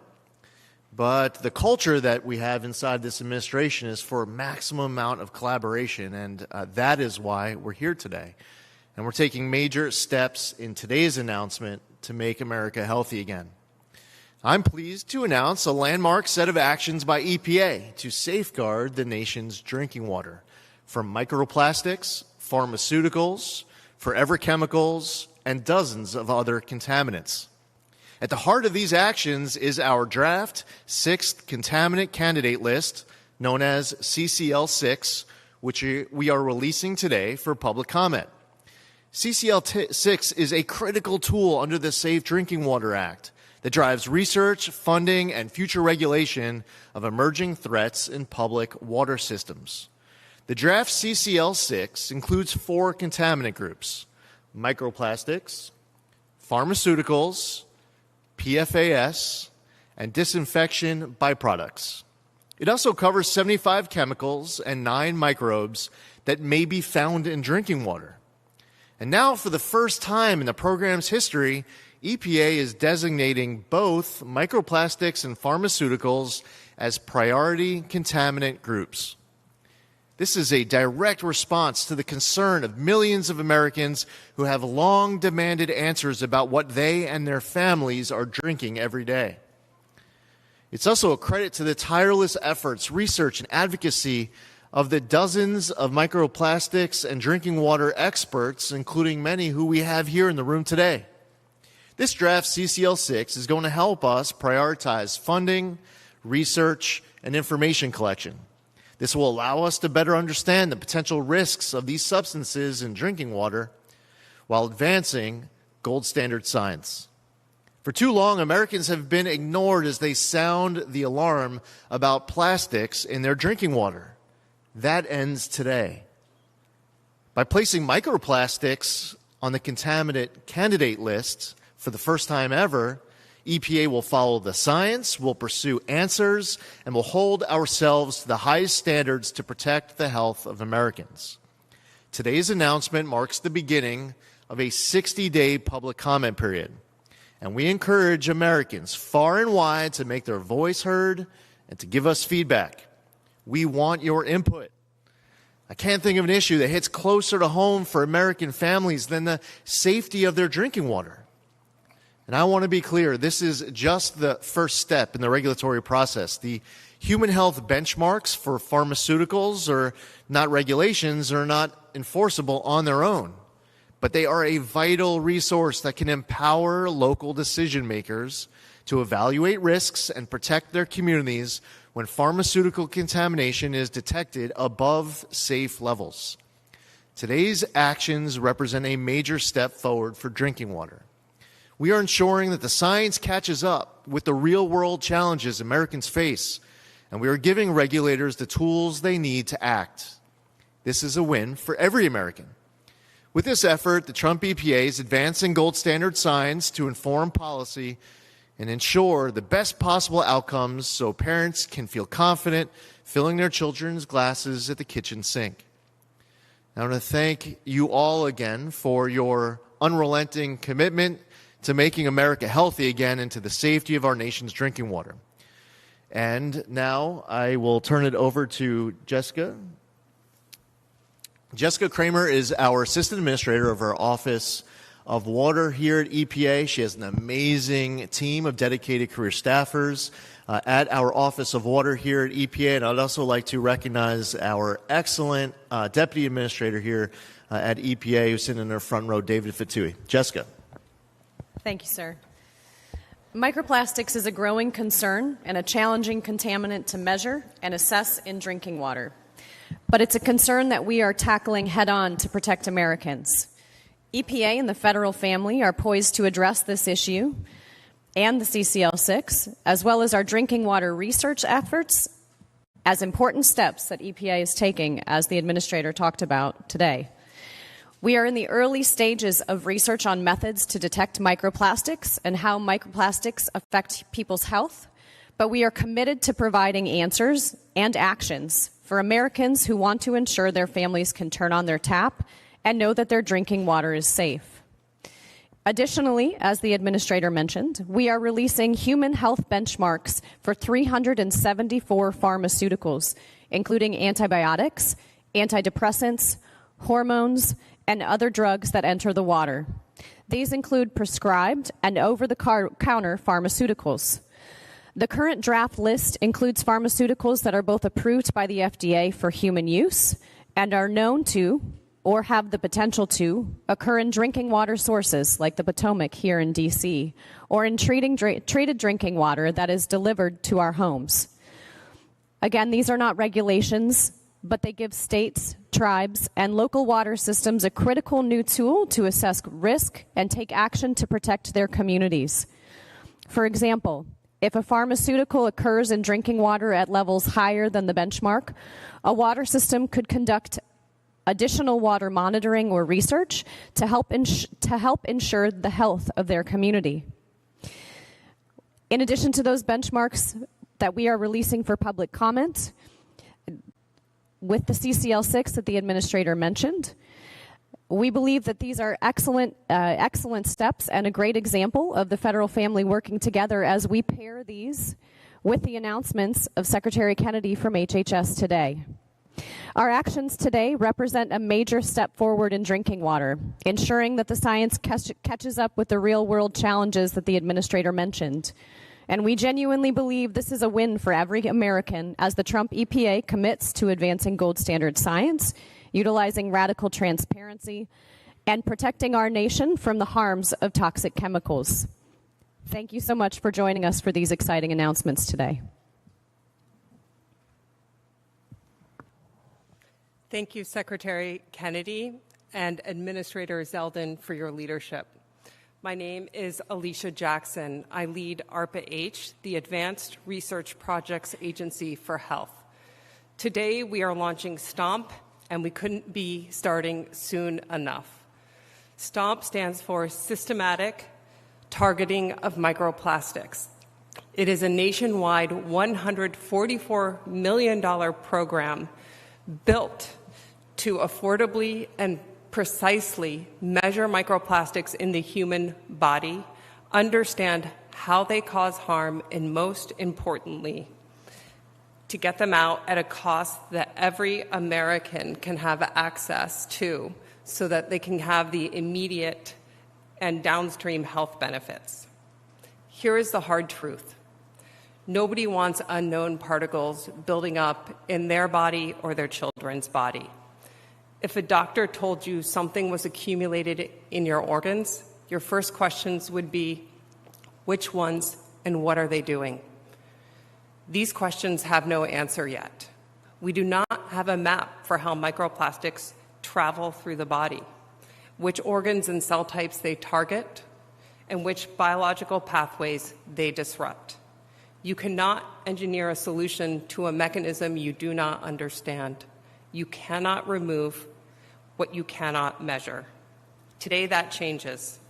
STOMP will do in 5 years what the entire field has been unable to do for decades. We will create a definitive shared scientific foundation, gold standard measurement, mechanistic understanding, and ultimately targeted removal, and put it in the hands of everyone who needs it.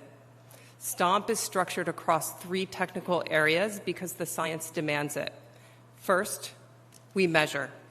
We will build gold standard methods for detecting and quantifying microplastics across blood, tissue, and organs. For the first time, the entire field will work from the same foundation, and we will put those tools in the hands of every researcher, clinician, and regulator who needs them.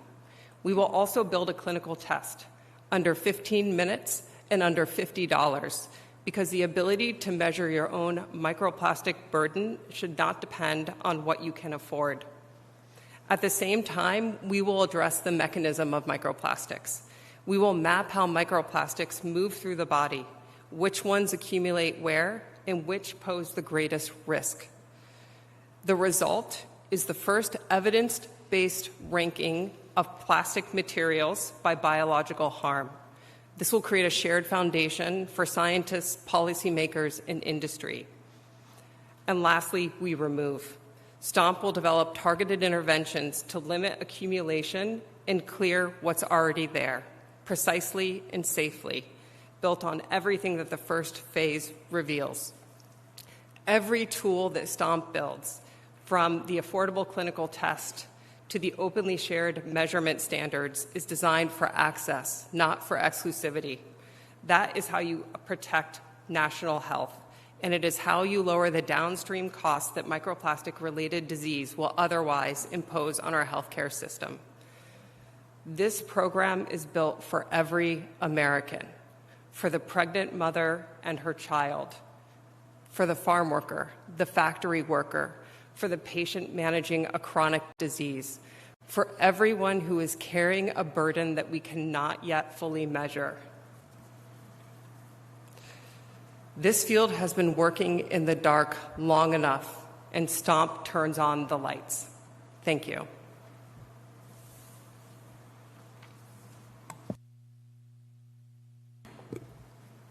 Good afternoon. I'm Colleen Flaherty, the Director of the Drinking Water Science and Engineering Division here at EPA's Office of Water. Microplastics is a serious and challenging environmental and public health issue. Microplastics can vary greatly in size and composition. There are many different types of plastic polymers that may degrade and get into our water. These plastic polymers can also carry other chemicals, as well as pathogens like bacteria and viruses. Measuring these complex mixtures of microplastics in drinking water and understanding their potential health effects is very, very challenging. Including microplastics on the CCL6 is a great step to further prioritizing research in this area, and we have a lot of work to do. We are working here at EPA to understand two key things. First, how to measure the amount of microplastics in drinking water, and second, how those microplastics may harm human health. Each of these is critical to understanding whether microplastics are found frequently and at levels of health concern in drinking water. First, we need to conduct research to define and better understand how to detect and quantify microplastics, the size, the different types, the shapes, and the number in drinking water. We need reliable, consistent detection methods that can be widely used. Scientists in my division, with the help of experts across EPA and with our other federal partners, are beginning to work to develop a method for detecting microplastics in drinking water. Developing a robust, validated method that can be used broadly will be very challenging work, but EPA scientists are highly skilled and dedicated to this task. Second, we need to understand the range of potential health effects of microplastics and which of those effects occur at the lowest levels. We are working across EPA and with our federal partners, including HHS and others, to explore what we know about health effects of microplastics, including figuring out the types and sizes of microplastics that can lead to different types of health effects. Once we have the ability to measure microplastics in drinking water and an understanding of the potential health effects, then we can assess the potential risks and determine whether it is found frequently and at levels of health concern. We're in the early stages of this research, and we look forward to ramping up our work in this area and working with federal partners to ensure a consistent whole-of-government approach. I'm also proud that scientists in my division, working with FDA, USDA, and the Department of Interior, have developed human health benchmarks for nearly 400 pharmaceuticals. The benchmarks were developed for FDA-approved prescription and over-the-counter drugs that are known to or have the potential to occur in drinking water sources like reservoirs and rivers or treated drinking water. In the future, we may update the existing benchmarks and add benchmarks for other pharmaceuticals as new information becomes available, including as FDA drug labels change. As Jess said, those benchmark values are informational only and are not regulations. To develop the benchmarks, we used the lowest oral therapeutic dose from FDA-approved labels with a safety margin to account for variability among people and for missing information. And then we considered how much water a person typically drinks every day. We developed 2 benchmarks for each pharmaceutical, one for the general population, all ages of people, and one for infants, because they may be more sensitive to the exposure. These benchmarks are currently in draft form and are open for public comment along with the CCL6. We have an amazing scientific and research staff here at EPA and across the federal family, and I'm honored to have worked with them over my 22-year career here at EPA. The microplastics research and human health benchmarks for pharmaceuticals are just a slice of what our scientists do. I'm so proud of the work we've done in these areas and on so many other activities to protect public health and ensure our drinking water is safe. Thank you. Colleen, just a shameless plug for your staff. I got to say, and this applies to so many other people who work here at EPA, but Colleen, that team in the Office of Water, you have people who spend 20, 30, 40 years in government. They're here to selflessly serve. They have the ability to leave government and make, I don't know if the secret's about to get out, but they can make more money outside. But they believe in this mission, and they care about America's water. And I've got a chance to see it now for the last 14 months, Colleen, and a message to your entire team that I feel compelled to share with this group publicly. Because Americans don't know where each and every last tax dollar goes. As a matter of fact, I would say Americans have a lot more questions than answers. It's a mystery. Where does our money go? Well, I will tell you that at EPA's Office of Water, that you have just a tremendous amount of talent, experience, passion, and dedication. So I felt compelled to share that, Colleen. Thank you for your work. Thank you, Administrator.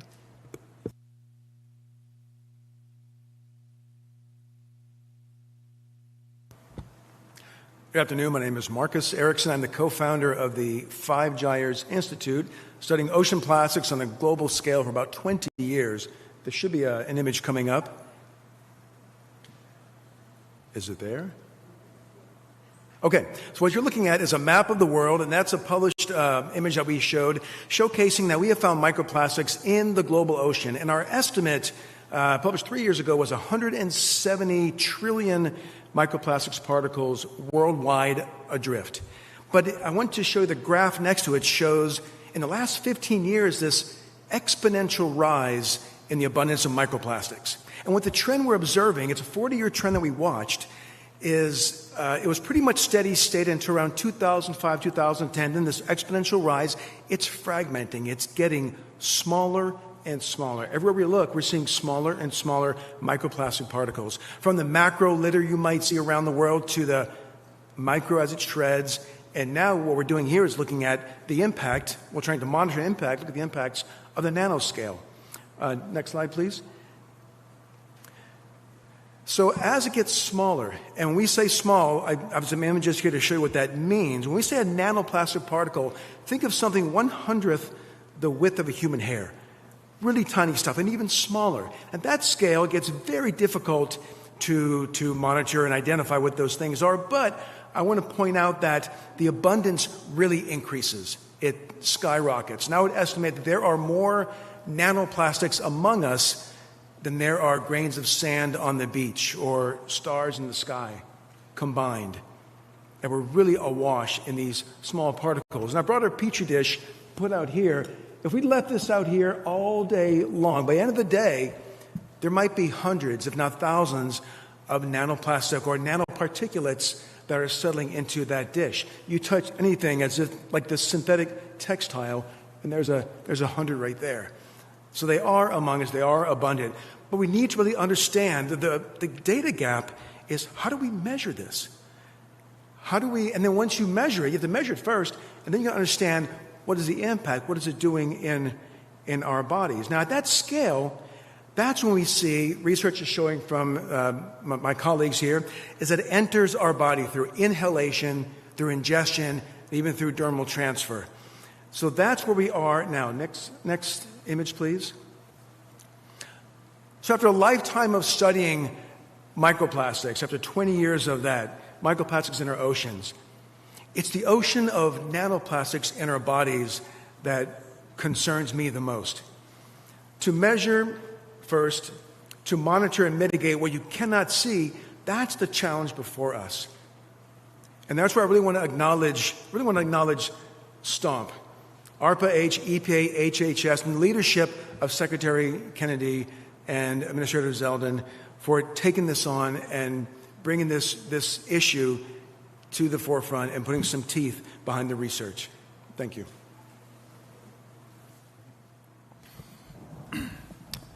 Good afternoon. I'm Matthew Campen. I'm a professor at the University of New Mexico College of Pharmacy. I also want to convey that same gratitude and thanks to Secretary Kennedy and Administrator Zeldin for their decisive leadership, bringing this initiative to the table. Talking with Dr. Erickson earlier, you know, he's part of a vanguard of ocean scientists who've been looking at the ocean for the past 20 years and you know, asking, is anybody else seeing this? Shouldn't we be worried about this? And you know, 15 years later, health scientists like myself come in and we start scratching the surface and we're like, oh, okay, maybe we should have been listening to you. So this initiative and the STOMP initiative led by ARPA-H is more than timely, and the aggressive nature, the comprehensive nature of this new, you know, it's just going to catalyze so much good science that's going to advance our understanding of these materials, how they degrade, how they travel through the environment, how they ultimately get into our body. And once we understand how they are inhaled, ingested, absorbed, distributed from our stomach to our brain or our placenta, then we'll have the knowledge we need to start intervening and moving those back out of the body. There have been numerous studies that have come out over the past 5 to 10 years creating alarm for sure, but awareness that there may be a number of diseases that are worsened by micro and nanoplastics. There's still a tremendous uncertainty because of the issues Dr. Erickson raised about how we measure these and how we assess this in humans and their exposures. But there's issues related to cardiovascular disease potentially. 2 years ago, there was a New England Journal study that showed there is 4.5-fold increased risk of having a subsequent heart attack over the next 3 years if you have detectable levels of microplastics in your blood vessels. Well, if you put that in perspective, that's far more risk than any benefit you'll ever get from cholesterol-lowering drugs like statins. That's a tremendous amount of increased risk of a heart attack. We need to better understand if that's really a causal relationship. So studies in controlled exposure systems in the laboratory have started to corroborate a lot of that information. And it does seem like these plastics have a potential to drive cardiovascular disease, as well as neurological diseases, as well as potentially cancer, as well as potentially maternal fetal health outcomes. And ultimately, we are now seeing studies related to male fertility. So many potential issues.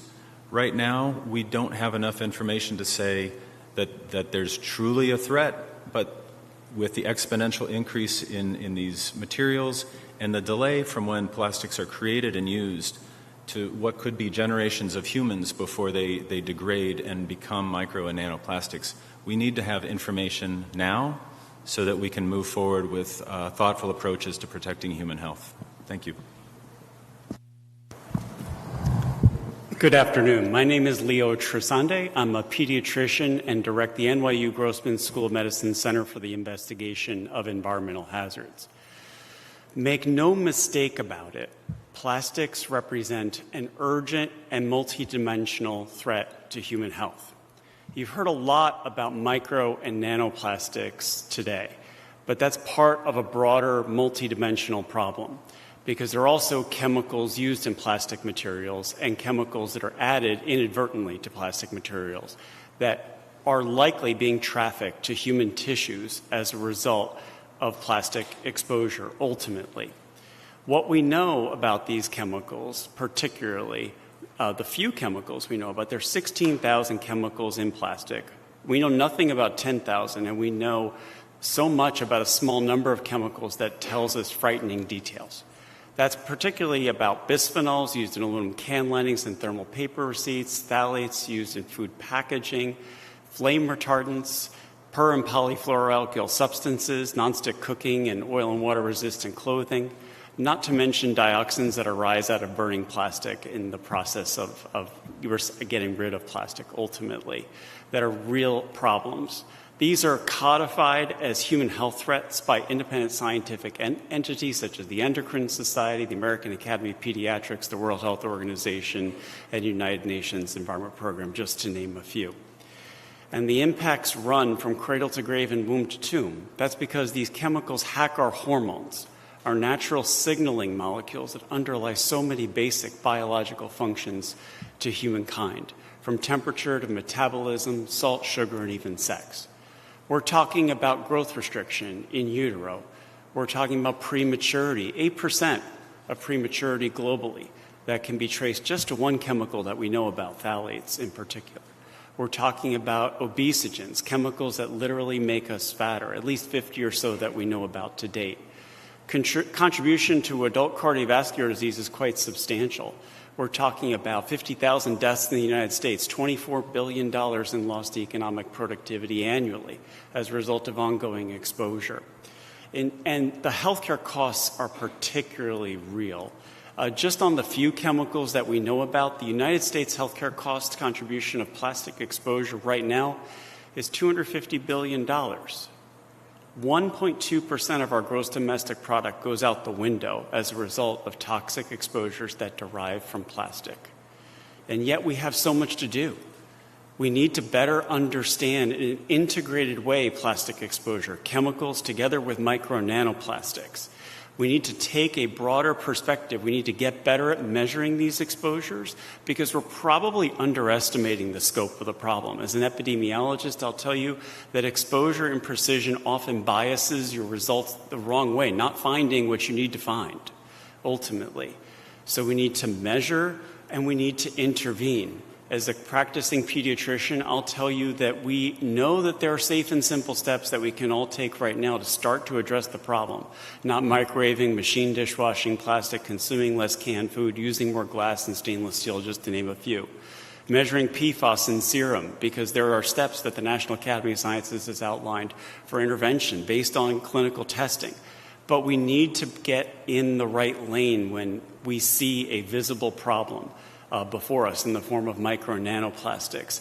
And that information will ultimately guide the end game in terms of prevention, finding safer materials for our generations to come. So I'm especially privileged to be here to support this important STOMP initiative, to import the leadership efforts by Secretary Kennedy and Administrator Zeldin to address water contamination as well through the CCL process. And I'm honored to be part of this important initiative that will take important steps towards making America healthy again. Thank you very much. Thank you so much. I just want to say special thanks to Marcus, Matthew, and Leo for joining us today. That was very insightful. Secretary Kennedy or Administrator Zeldin, do you have any questions for our panelists? I have a question that I'd like to hear answers from Alicia Jackson and maybe Dr. Camden and Dr. Chassan.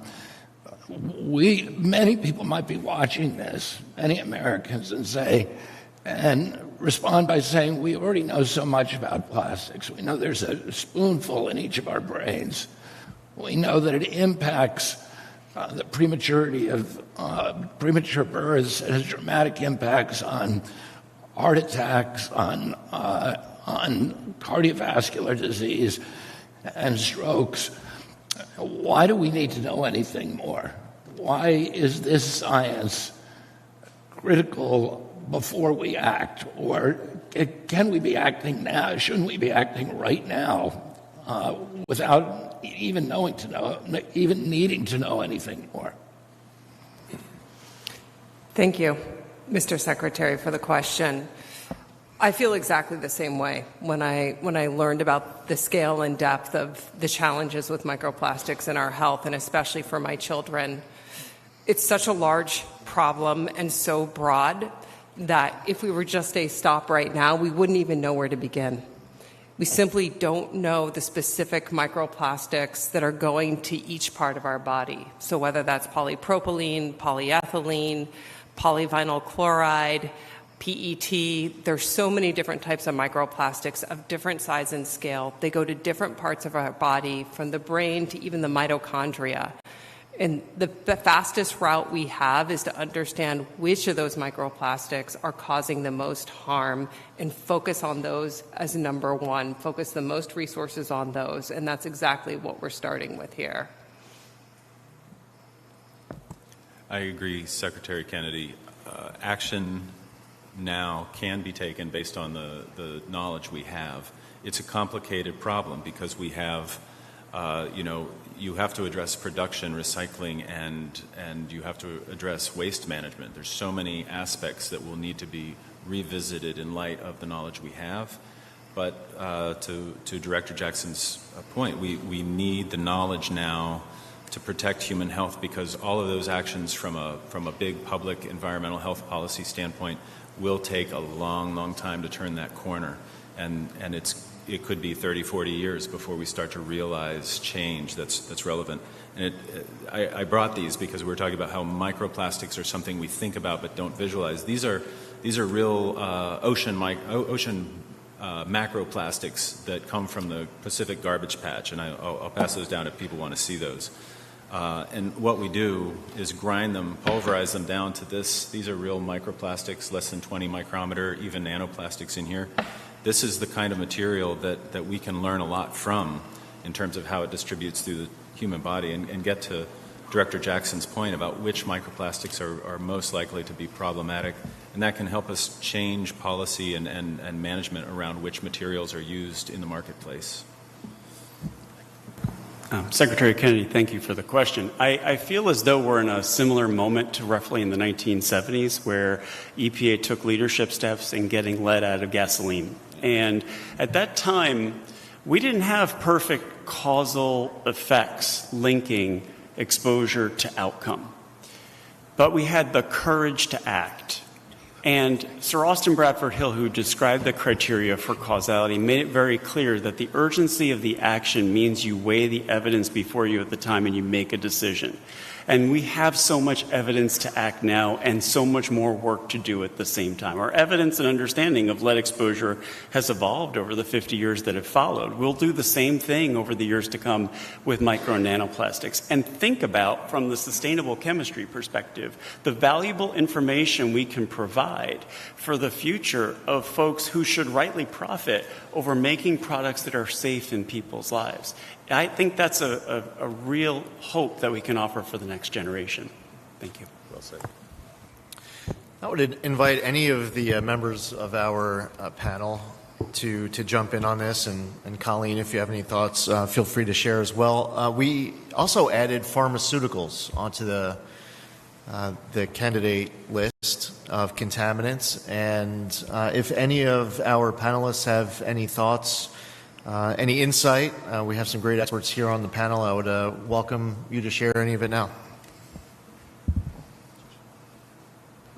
Sure, I'd be happy to start. Pharmaceuticals and the environment is something I've been thinking about for a long time. I actually did my graduate work in that many years ago.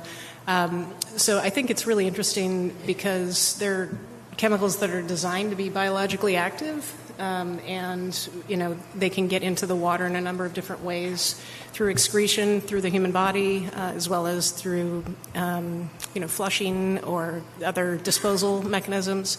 And so they find their way into water bodies at very, very low levels. And it's been sort of a research question for a while now, trying to understand what those, exposure to very low levels of pharmaceuticals means in terms of human health impacts. So today's release of the human health benchmarks for pharmaceuticals is incredibly important because it's the first time we're finally giving a screening level benchmark for hundreds of pharmaceuticals. So the way we develop those benchmarks, we believe that if you are measuring for those pharmaceuticals in your water and they're below that level, you should be reasonably confident that there is not a problem. And that should provide a lot of reassurance to utilities and states and others across the country. That's a really important informational tool that we are providing today. There's a lot more work to do, and we're gearing up for it with your support. I think it's exciting that we're including it on CCL6. It means we're prioritizing that for additional research.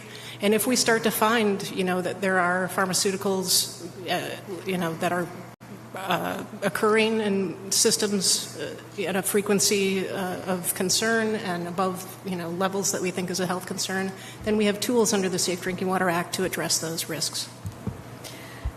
I think if I can add one thing, it would be we've talked a lot of folks that I talk to about questions about what's in the drinking water. The next question is, how do you get to regulation? I talk a lot about the time and prescriptive nature that's built into the Safe Drinking Water Act. And while our HHS colleagues have been up here talking a lot about investigating where it accumulates in the body and what does that mean for health, one of the things that's important about the listing on the candidate contaminant list for both of these groups is that you have to have the same level of investigation, of research that goes into methodology development for detecting microplastics and pharmaceuticals, as well as removal technologies when we're talking about drinking water systems. And so that is the type of research that we're talking about being spurred. That is the type of spotlight that we are putting on these groups by listing them on the contaminant candidate list. It's the same needs, just focused in a different space. Secretary Kennedy, did you have another question? Did you have? I can just briefly add the antimicrobial resistance is altogether real. And we do receive chemical body burden as a result of many of the contaminants that are being addressed through the CCL. So I just simply would applaud those efforts. Thank you. Great. Well, thanks everyone for being here today. Thank you, Administrator Zeldin and Secretary Kennedy, for your leadership, and President Trump for the Make America Healthy Again agenda. And I'm grateful everyone was here today. And thank you to our panelists and everyone else.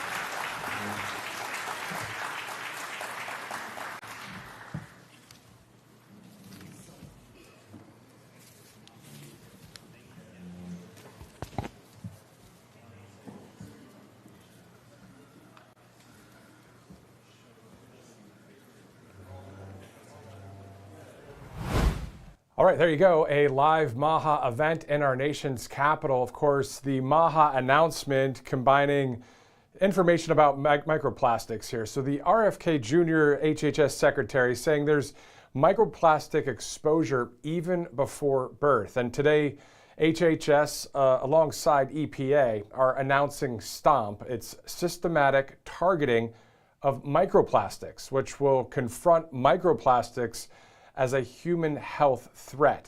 So a lot of details there. A lot of people, I'm sure, are cheering this on with HHS and EPA.